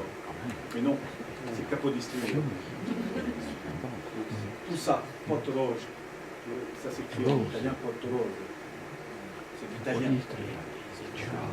Isola, ne parlons même pas. Piran, c'était les salines de Venise. Tout le sel de Venise était produit à Piran. Donc toute cette partie-là, en gros, même à Nova Gorica, vous avez Nova Gorica d'un côté de la frontière, Gorizia de l'autre, mais de l'autre à 100 mètres, c'est les mêmes villes. Donc toute cette partie, jusqu'à Postojna, en gros, était italienne, jusque dans les années 1960. Et dans le règlement de l'après-deuxième guerre mondiale, chacun a accepté de faire des compromis. En gros, Trieste est ici, est restée italienne, alors que c'était une ville slovène, on parlait le slovène. Trieste est restée italienne, et les Italiens ont donné tout l'arrière-pays de Trieste aux Slovènes. Mais très franchement, enfin, ma femme ne contredira pas, quand on roule de Ljubljana jusqu'à Piran, comme on le fait assez souvent pour des raisons que vous pouvez imaginer les week-ends, quand on roule, on arrive à peu près, je dirais là, au niveau de la China, et on rentre en Méditerranée. Mais avant, mais c'est frappant, hein, c'est que la végétation change, la température change, les gens changent, l'architecture change. Mais avant, on est vraiment dans un pays alpin, austro-alpin. Donc, tout ça pour dire que la géographie plaiderait plutôt pour que l'Italie soit plus grande. Mais comme elle est déjà grande, c'est pas très grave. Et tout ça s'est passé entre gens civilisés. Dans les années 60, parce que dans les années 1910, 1920, et évidemment pendant la guerre, ça a été terrible. Les fascistes ont poursuivi les Slovènes à Trieste. Le plus grand écrivain slovène, qui est un homonyme du président Pahor, le président s'appelle Borut, comme ça, et le plus grand écrivain slovène s'appelle Boris Pahor. Boris Pahor, c'est un homme, enfin, on en rencontre très très peu comme ça dans sa vie, c'est un des privilèges des ambassadeurs aussi. Il a 101 ans. Lors du sac par les fascistes italiens de la maison des Slovènes à Trieste, qui a eu lieu en 1917, il était là. Il était petit, hein, mais il était là en 1917. C'est un homme extraordinaire, qui a une résistance physique bien supérieure à la mienne, d'ailleurs, parce qu'on parlait pendant des heures, lui, très bien. Il se souvient de tous ces épisodes, de toute cette mémoire qui a été extrêmement complexe, douloureuse et brutale entre la Slovénie et l'Italie. Aujourd'hui, objectivement, les relations sont vraiment bonnes entre les deux pays. Et encore tout récemment, le président Napolitano est venu à Ljubljana en visite d'État. C'est 3 jours à Ljubljana. Le président Pahor est allé à Rome, la première ministre est allée à Rome. Les relations sont bonnes, ce d'autant qu'il y a dans le Parlement slovène, il représente un Parlement de 90 députés. 2 de ces 90 députés sont des représentants des Slovènes, des minorités italiennes et des minorités hongroises. Donc ça a été réglé de façon assez harmonieuse. Il y a plein de choses qui se font. Sur toute la région, avec la frontière italienne, le bilinguisme est total. Les gens parlent aussi de l'italien slovène. La radio et la télévision sont en italien et en slovène. Et maintenant, ça c'est pacifié réellement. Il n'y a plus de problème. Avec l'Autriche, la pacification est réelle aussi, c'est plus récent. Il y a eu toute l'affaire de la Karaty. La Karaty étant des deux côtés. Hein. La Karaty autrichienne et la Karaty slovène.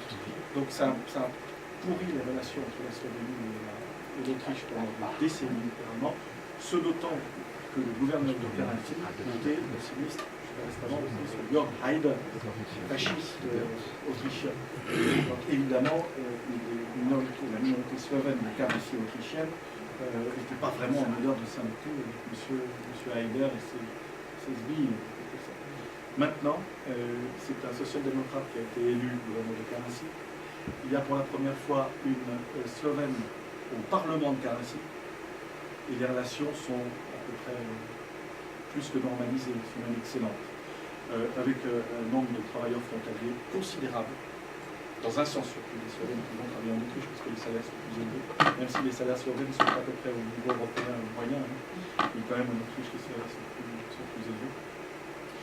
Et tout ça se passe très bien. Et d'ailleurs, du côté de Sloven Granec, côté de Maribor c'est Marbourg, en réalité c'est une ville allemande, hein. Mosca Sobota, dans tout ce coin-là, il y a aussi le bilinguisme slovène-allemand très très fort. Donc avec ses voisins immédiats, ça se passe pas mal. Avec la Croatie, c'est plus compliqué. Quel est votre rapport avec la Slovénie? Pourquoi vous êtes là? Est-ce que vous semblez connaître le pays très bien? Est-ce que c'est à cause de ça que vous avez été nommé? Vous avez fait des études de la langue? Alors, monsieur l'académicien, ça serait un monde idéal. Non, non, non, je n'avais jamais mis les pieds en Slovénie. Je ne savais pas où était la Slovénie, avant d'être nommé. On est nommé, alors ce d'autant quand on n'appartient pas au corps des diplomates, comme c'est mon cas, parce qu'il a eu la gentillesse de rappeler que j'étais conseiller d'État, on est nommé à un endroit et puis on y va, parce que c'est le plus beau métier du monde. J'ai le plaisir de le faire. Franchement, c'est le plus beau métier du monde parce que c'est un métier d'une diversité extraordinaire. On voit toujours dans le pays où on est les gens les plus extraordinaires par construction. Alors on voit aussi beaucoup d'abrutis, naturellement, comme nous tous, mais quand même, si on fait bien notre travail, on ne peut pas rater les gens les plus étonnants. Donc on y va. On plonge dans le pays. C'est ce que j'ai fait en y allant. Alors j'ai suivi et je continue à suivre les cours de Slovène. Mais honnêtement, c'est une langue impossible, fort belle, mais impossible, surtout pour quelqu'un qui n'a pas de teinture réelle. Donc ça, moi, je suis vraiment écouté romane, latine. Et puis, il y a un côté un peu frustrant aussi de ce pays, c'est que, comme tous les petits pays, tout le monde parle plusieurs langues. Je n'ai jamais, en Slovénie, jamais, depuis que j'y suis, ça fait 2 ans maintenant, été confronté à un problème linguistique. D'abord, comme ils n'ont pas assez d'argent, je crois, pour doubler les séries, toutes les séries sont en langue originale. Les telenovelas sont en espagnol, les séries américaines sont en anglais. Fait que les policiers slovènes parlent avec un magnifique accent de flic de Los Angeles. C'est assez drôle. Donc, dès le plus jeune âge, ils ont l'habitude de parler les langues étrangères. Beaucoup d'entre eux sont bilingues de naissance, minorité italienne, minorité en haut avec l'Autriche. Donc, on se débrouille toujours en Slovénie. On n'a pas besoin du slovène. Et même les gens, quand vous faites l'effort de leur parler un petit peu en slovène, très rapidement savent que vous ne pouvez pas être totalement à l'aise en slovène et passent à une autre langue, par le temps l'anglais, souvent le français. La Slovénie est un membre observateur de la francophonie et très active dans le domaine de la francophonie, parce qu'ils sont extrêmement malins et ils ont compris que plus ils auraient de gens formés au français, plus ils auraient de gens qui compteraient à Bruxelles. Et pas seulement à Bruxelles, aussi en Afrique, parce qu'ils ont des ambitions. C'est un ancien pays non aligné, hein, tout c'est une vraie tradition du côté du Maghreb, du Chrèque et de l'Égypte, de la Libye. La Libye en ce moment, c'est pas vraiment le moment.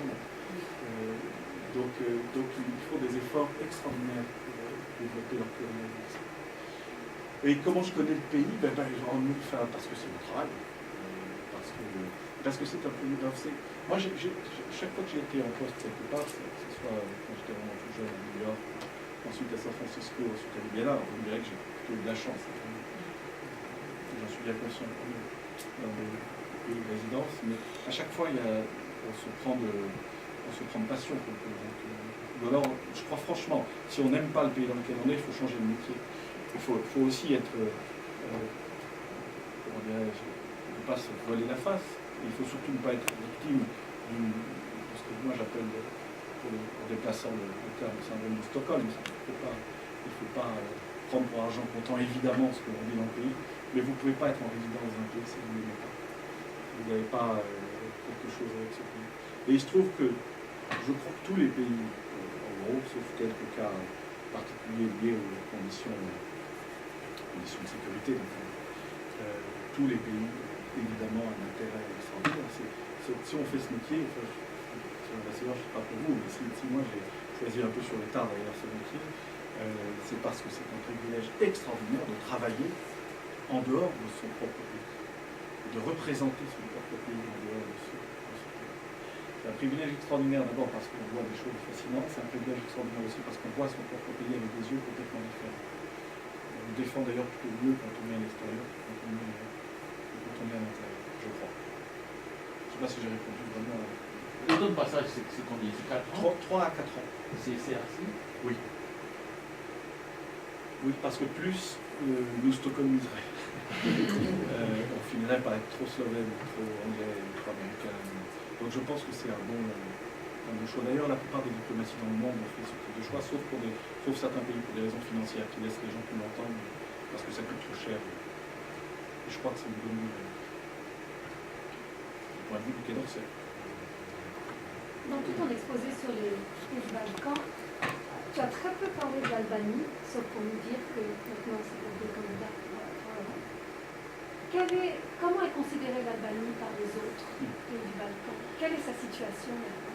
Alors, c'est une vraie bonne question. L'Albanie est sortie d'une situation absolument incroyable. On en revient, c'est quand même quelque chose. C'était tout de même grand francophone. D'ailleurs, l'Albanie est toujours très francophone. C'est un pays grand français italien, tu sais. Mais c'est un pays qui revient très loin. Moi, je suis allé à Tirana une seule fois. J'ai eu une extrêmement bonne impression. Un pays extraordinairement jeune, vivant, un pays musulman où je n'ai pas vu un voile, mais beaucoup de café, avec des hommes et des femmes mélangés, enfin complètement comme partout, quoi, comme dans tout pays méditerranéen. Alors extraordinairement mal organisé, à un point extraordinaire, mais bon, tout ça fonctionnant quand même manifestement pas mal. Ils ont fait des progrès étonnants dans le domaine de l'état de droit et de la liberté de la presse. Ils sont d'accord pour qu'on fasse monter en puissance le corps des procureurs européens. C'est un corps de procureurs qui ira dans chaque pays vérifier un peu les affaires de justice. Et ils sont tout à fait allants sur ce sujet-là. Il y a une nouvelle équipe politique qui nous semble être intéressante. D'ailleurs, la plupart des gens ont été en vérité éduqués en France, aux États-Unis, qui sont revenus pour reprendre un mouvement des pays. Donc je pense que ça fonctionne pas mal. En revanche, ça, j'en ai pas parlé, tu as raison, ça ne t'a pas échappé. En revanche, c'est vrai que les pays du sud des Balkans sont considérés par les autres. Bon, il y a une opposition entre le nord et le sud, comment dire les choses. Comme entre le nord et le sud de la France. D'ailleurs, les gens du nord, comme moi, même si je suis né en Corse, ont toujours tendance à considérer que dans le sud, ça coule douce, etc. Bon, ben c'est ça. Hein.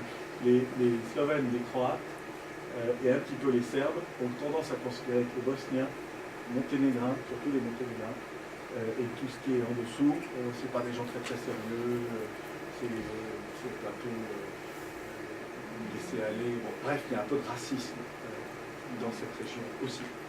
Bon. Mais enfin, ça ne les empêche pas de s'entendre très bien, de faire du commerce ensemble, de travailler ensemble. Hein. Et à vrai dire, en particulier les Bosniens, sont à peu près partout. Chaque fois que vous avez, chez nous, les maçons en France, les maçons ont très longtemps été italiens. Après avoir été de la Creuse, du centre de la France, on a eu les maçons italiens. Ben, les maçons dans toute la région sont les Bosniens. Partout. Chaque chantier, vous ne trouvez que les Bosniens. Et tout ça fonctionne de façon très harmonieuse maintenant. Et après, la tragédie.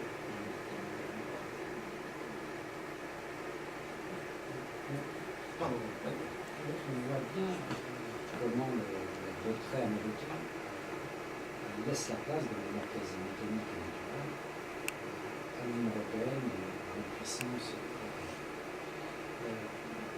L'Allemagne et la France ont tout de même historiquement des intérêts extrêmement divergents. Quelle est la trace encore de ces intérêts divergents entre la France et l'Allemagne? Et deuxièmement, c'est une région qui historiquement aussi a connu la férule, plus que la férule, de l'Empire ottoman. Quel est le rôle aujourd'hui de la Turquie dans la région de ces Balkans occidentaux? Deux excellentes questions complexes. La première, le couple franco-allemand est quand même un couple assez extraordinaire parce qu'on est toujours ensemble, mais au début, jamais d'accord. Jamais. Je n'ai jamais, j'ai pas un exemple où Français et Allemands soient mis autour d'une table et on est tous d'accord au début. En revanche, on arrive à la fin à un compromis, qui devient le compromis européen par le temps, parce que quand on a réussi à mettre la France et l'Allemagne d'accord, la plupart du temps, tout le monde est d'accord, sauf les Britanniques, mais c'est une île, donc c'est une autre histoire. Dans la région, il est évident que nous, on a un tropisme plutôt serbe, et que les Allemands ont un tropisme plutôt croate. Alors, ça se voit d'ailleurs de façon vraiment frappante. Vous allez sur la côte croate, les Allemands sont surreprésentés, et c'est très simple, parce qu'ils descendent. Géographiquement, on voit bien que c'est très facile. Ils ont donc des intérêts économiques très forts en Russie, et nous, on a plutôt des intérêts économiques très forts en Serbie et en Slovénie pour d'autres raisons. En Slovénie, parce qu'on a choisi ça comme porte d'entrée pour l'ensemble des Balkans. J'en parlerai dans les questions économiques, dans la deuxième conférence. Mais en réalité, même si on essaye d'être très coopératif, nos intérêts sont divergents. Toujours divergents. Les Slovènes ont mis sur pied, comme les Croates d'ailleurs, une privatisation sur à peu près toutes les entreprises, en direct avec les Allemands. Donc c'est toujours le même exercice intellectuel complexe, qui est que jusqu'à un certain point, on est totalement alliés, totalement même en moment, et puis à un moment, les intérêts économiques s'inquiètent en quelque sorte, et là, on a une compétition non pas féroce, mais frontale. Politiquement, les Allemands ont été encore plus frileux que nous. Et ils ont commencé à s'intéresser de nouveau à la région vraiment que cette année. Et pourquoi? Parce que c'est les Croates qui leur ont demandé. Encore une illustration du fait que la Croatie a un tropisme germanique considérable. C'est les Croates qui ont voulu que la réunion de Dubrovnik, à Berdo II, en quelque sorte, Mme Merkel soit présente. Pas les Slovènes ni personne. C'est eux expressément exprimer le souhait que les Allemands rentrent dans le ça modifie la donne, mais d'une certaine manière, encore une fois, je trouve que c'est bien que les deux premières puissances européennes soient présentes dans la région. C'est bien qu'on soit très attentif à ce qui risque de se passer. Et il n'y a pas de raison que la France soit toute seule. Il y a ni une raison historique, ni une raison pratique. Donc c'est très bien.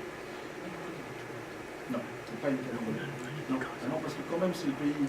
Alors, ça a beau, les relations ont beau être pacifiées, il ne faut quand même pas exagérer. En quelque sorte, l'Italie ne peut pas avoir de. Parce que d'une certaine manière, dans le processus de Berdo, la France au départ et même en Allemagne sont un peu là pour, comment dirais-je, pour s'assurer qu'autour de la table, personne ne commence à boxer son voisin. Parce que c'était d'ailleurs comme ça qu'on a vendu au président Hollande, sa présence même physique était la certitude que les choses allaient se passer entre gens civilisés, qu'il n'y aurait pas d'éclat de voix, qu'ils se tiendraient bien, ce qui n'est jamais évident dans des cas comme ça. De même, la présence de Mme Merkel, je vois mal quelqu'un dire à M. Otto que la prochaine c'est Mme Merkel de la même table. Ça n'arrivera pas. L'Empire ottoman. L'Empire ottoman, enfin les Turcs, ils sont extraordinairement présents évidemment en Albanie et en Bosnie.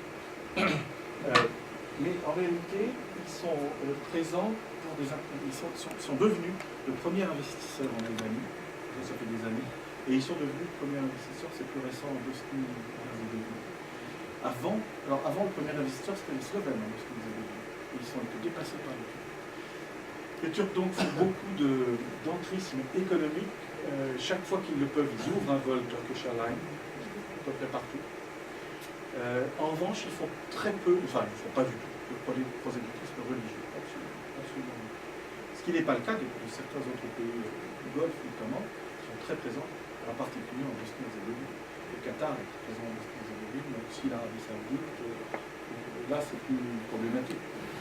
Mais les Turcs se présentent dans ces pays véritablement comme des investisseurs, des gens qui veulent placer leur cash et faire en sorte d'être plus présents. C'est plus facile pour eux à cause effectivement des relations historiques très fortes et très anciennes, et ça leur permet d'étendre leur influence petit à petit vers le cœur de l'Europe occidentale. Mais bon, c'est une... Mais dans les cultures populaires, la mémoire de l'Empire ottoman est négative. Alors en Slovénie, non, parce qu'ils ne sont pas allés jusque-là. Non, ils ne sont pas Donc, beaucoup. voilà. Bon, la triche, Voilà. Voilà. Non.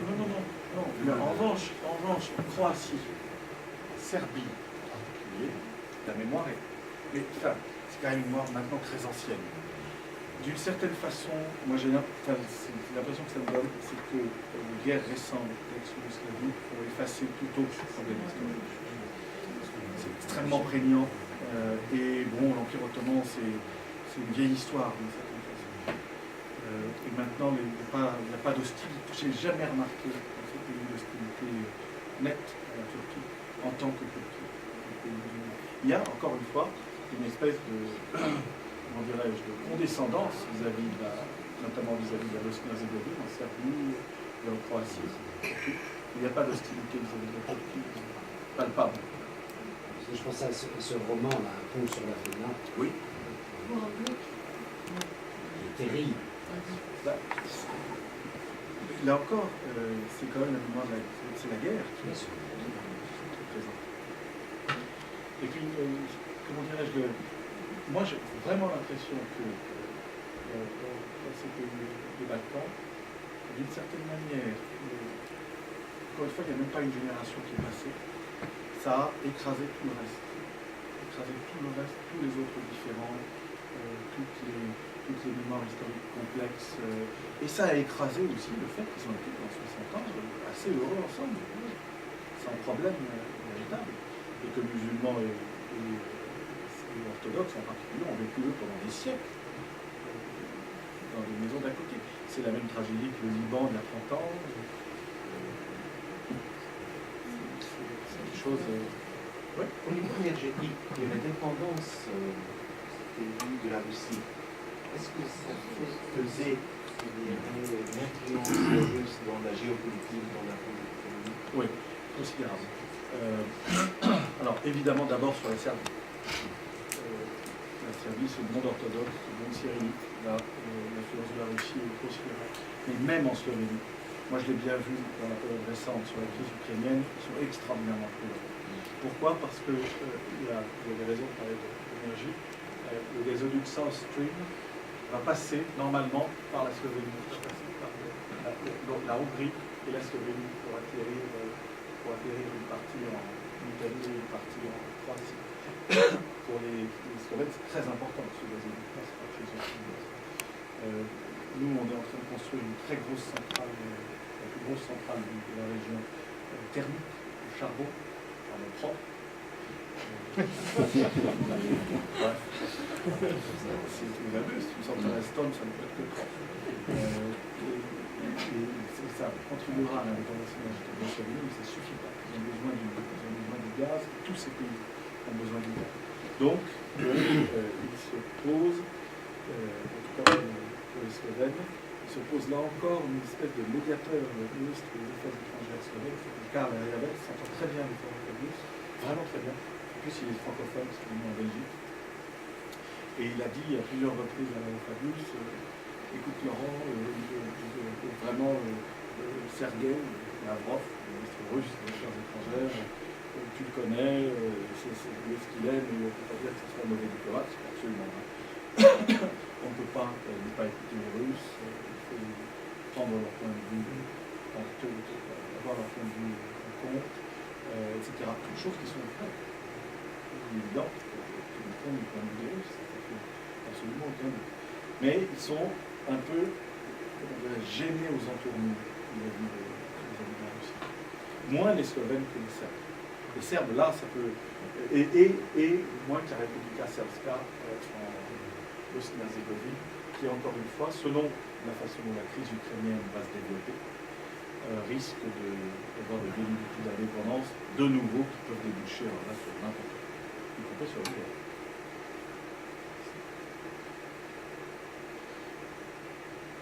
Les étudiants se lancent.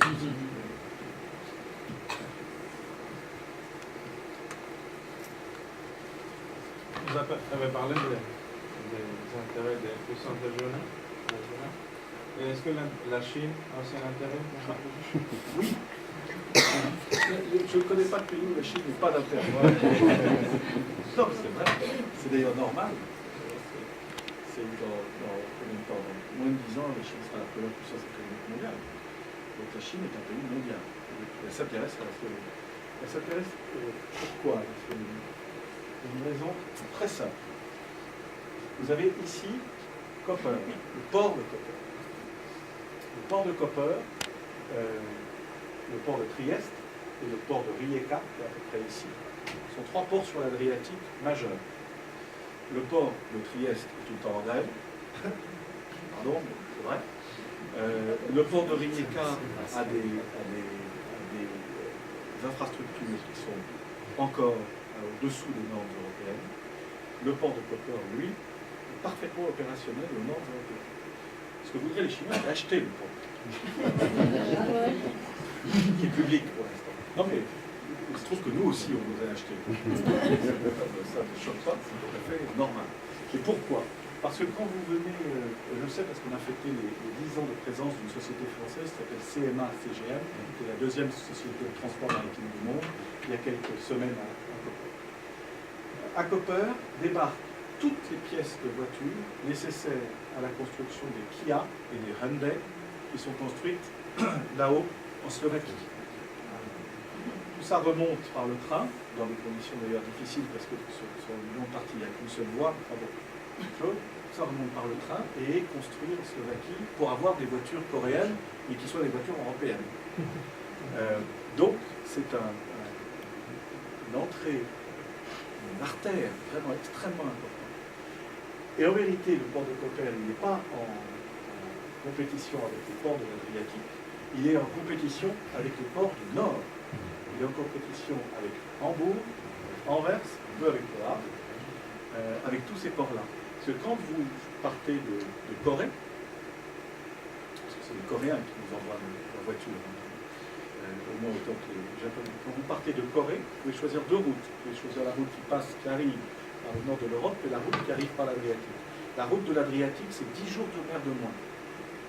10 jours de mer de moins, ça veut dire que vous construisez pour l'instant beaucoup de voitures une fois qu'elles sont arrivées aux chaînes de construction.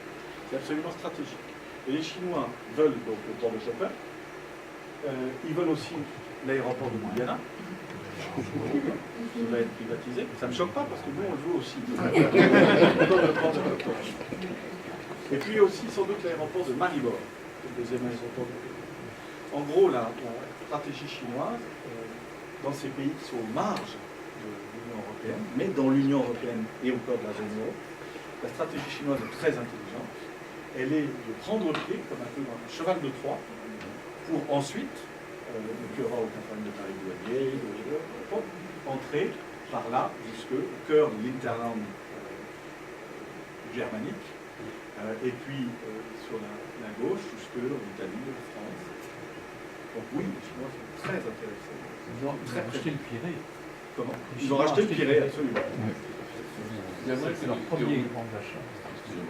Vous faites la même chose pour l'Allemagne, parce que tout le temps que vous parlez, je me dis, si vous étiez ambassadeur allemand, comment vous nous présenteriez? Parce que vous avez bien invité Mme Merkel à votre réunion là-bas, mais avec beaucoup de... Si vous étiez un ambassadeur allemand, froidement, comment vous voyez la chose? Qu'est-ce que vous voulez acheter? Ah, ben moi je sais très bien, parce que j'en discute avec ma collègue allemande. Je vais acheter Telekom Slovénie, parce que je suis Deutsche Telekom, et que Deutsche Telekom a déjà Hrvatska Telekom, Hrvatska c'est la Croatie, et des télécoms en Hongrie, donc je veux acheter Telekom Slovénie. Je veux acheter l'aéroport, moi aussi, parce que j'ai un aéroport de Francfort, extrêmement puissant, qui est un hub pour tous les pays d'Europe, pour le monde entier, mais pour l'Europe centrale et de l'Est, très important. Donc, là-dessus, on est en concurrence frontale avec les Allemands. Et puis, je veux acheter... je suis moins intéressé que l'ambassadeur de France par les thermes, le thermalisme, parce que je n'ai pas tellement de grandes compagnies de thermalisme, mais l'ambassadeur de France, lui, est très intéressé par les thermes, parce qu'il sait que la clientèle russe n'est pas loin, la clientèle russe a beaucoup d'argent. Mais je suis plus intéressé que l'ambassadeur de France par une compagnie qui s'appelle Zincan Atelier qui fait du dioxyde de titane. Parce que l'ambassadeur de France, il n'y a pas de compagnie en France qui fait du dioxyde de titane, mais moi, je suis allemand, donc je fais beaucoup de chimie, donc je suis intéressé par le dioxyde de titane. Oui. Ça, c'est fait. C'est bon. Il n'y a pas de pays, vous achetez tous. Les Chinois achètent, les Français achètent, les Allemands achètent. Où est le nationalisme slovène? Non, mais ça, je vais en parler beaucoup dans la deuxième conférence, mais c'est un vrai sujet, très très passionnant. Qu'est-ce que c'est que le patriotisme économique? Nous, les Français, on croit au patriotisme économique. On a même fait un décret en ce sens. Les Slovènes y croient aussi. Et j'ai une position par rapport à mes collègues ambassadeurs des autres pays, les pays libéraux, les Saxons notamment, mais aussi l'Allemagne, ils ont une position très différente là-dessus. En gros, nous on veut acheter, mais simplement parce que les Slovènes ont décidé de vendre, et on veut acheter pour développer. Et on est déjà extrêmement présent en Slovénie, avec des très très grosses entreprises qui font des beaux succès depuis des années, comme Renault. J'y viendrai au teasing pour la prochaine.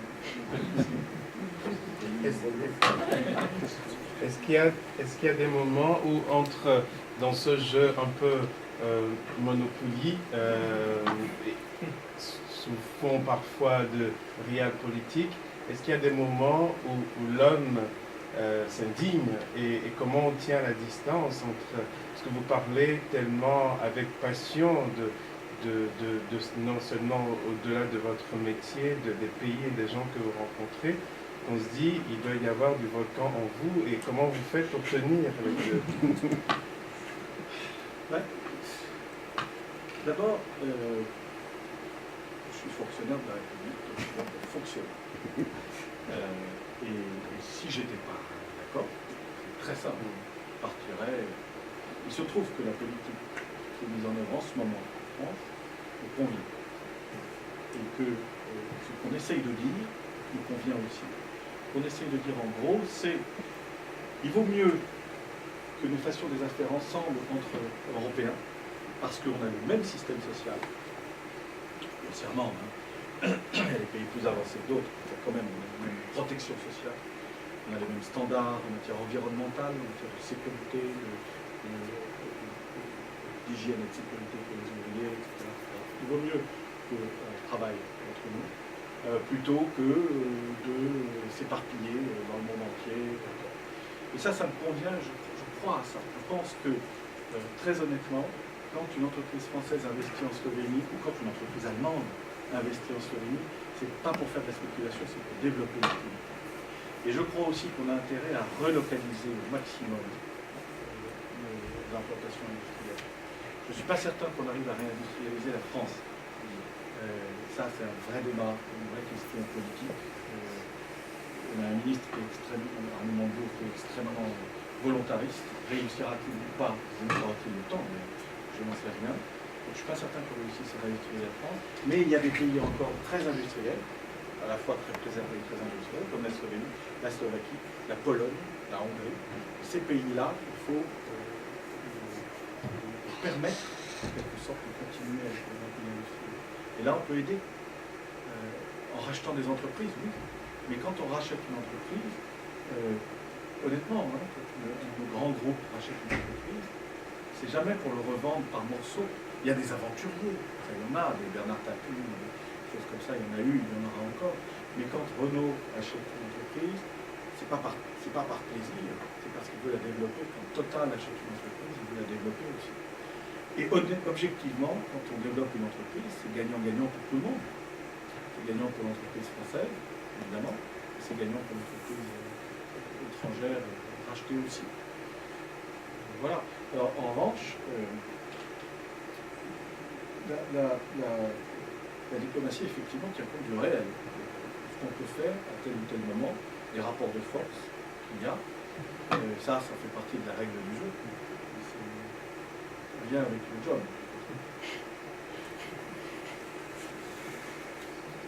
C'est la question de la langue. Comment la langue peut résister à tous ces influences dont on va parler, on parle tout, alors comment le slovène arrive à résister? Parce que c'est un peu différent du Québec, quand même. moins. Et une défense de la langue. Or là, il n'y a pas de défense de la langue. Si, très fort. Il y a un patriotisme linguistique. Alors d'abord, ils sont fiers de leur langue.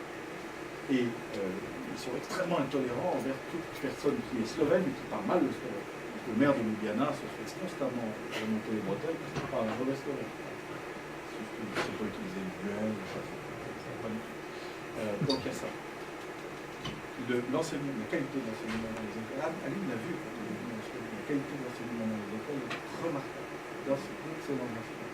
Et puis, surtout, ils ont une forme de protectionnisme.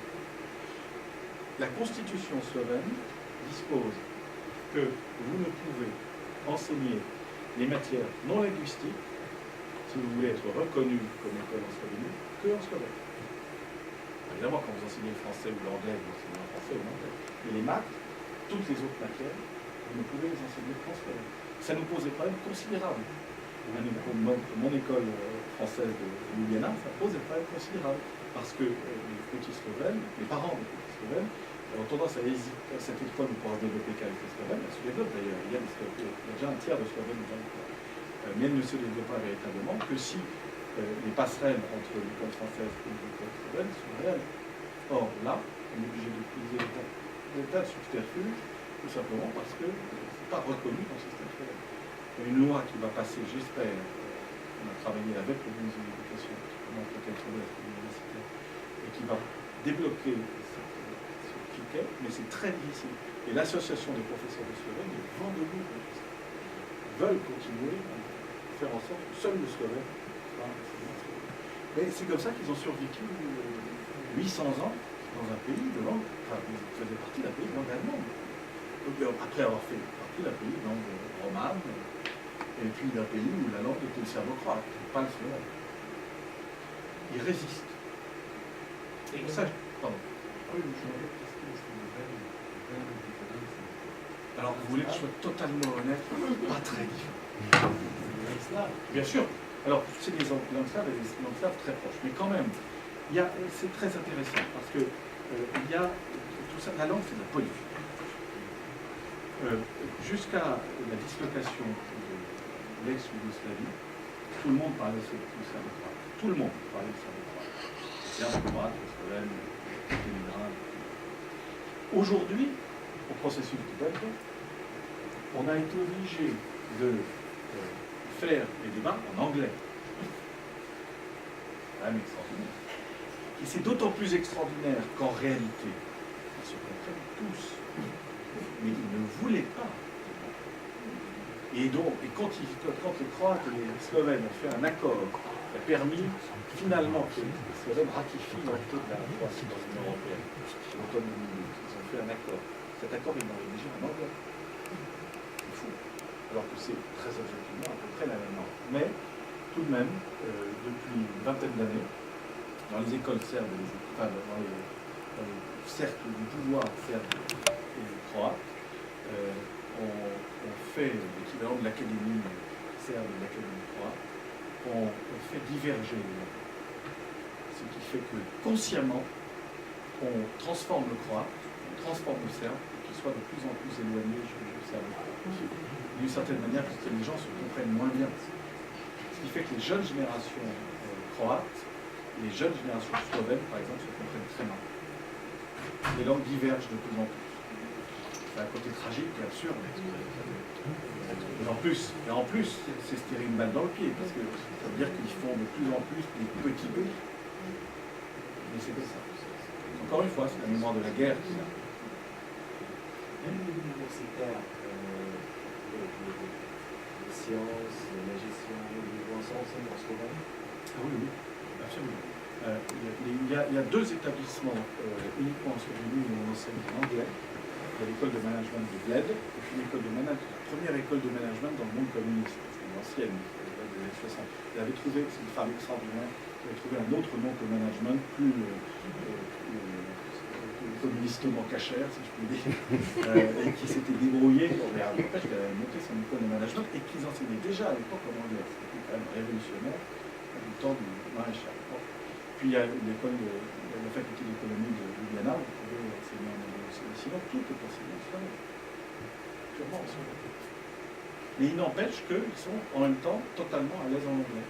C'est marrant parce que c'est à la fois des gens très repliés sur leur petit pays, ils n'imaginent pas aller ailleurs. Enfin, la Slovénie, ils l'appellent eux-mêmes le petit paradis. Et en même temps, ils sont très ouverts sur le monde. Les Slovènes sont les Européens qui font le plus de kilomètres par an. Ce sont les Libanais de l'Europe. C'est ça, ouais.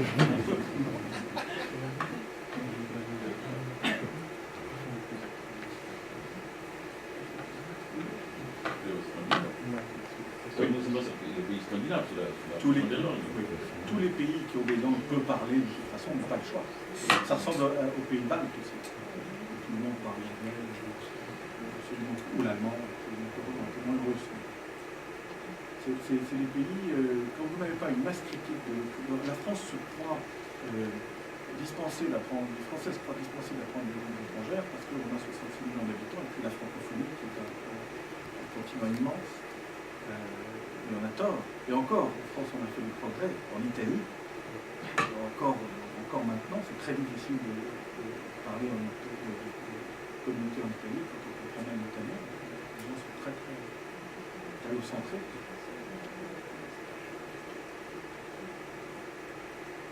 Mais encore une fois, ça n'empêche pas de défendre sa langue. Ça,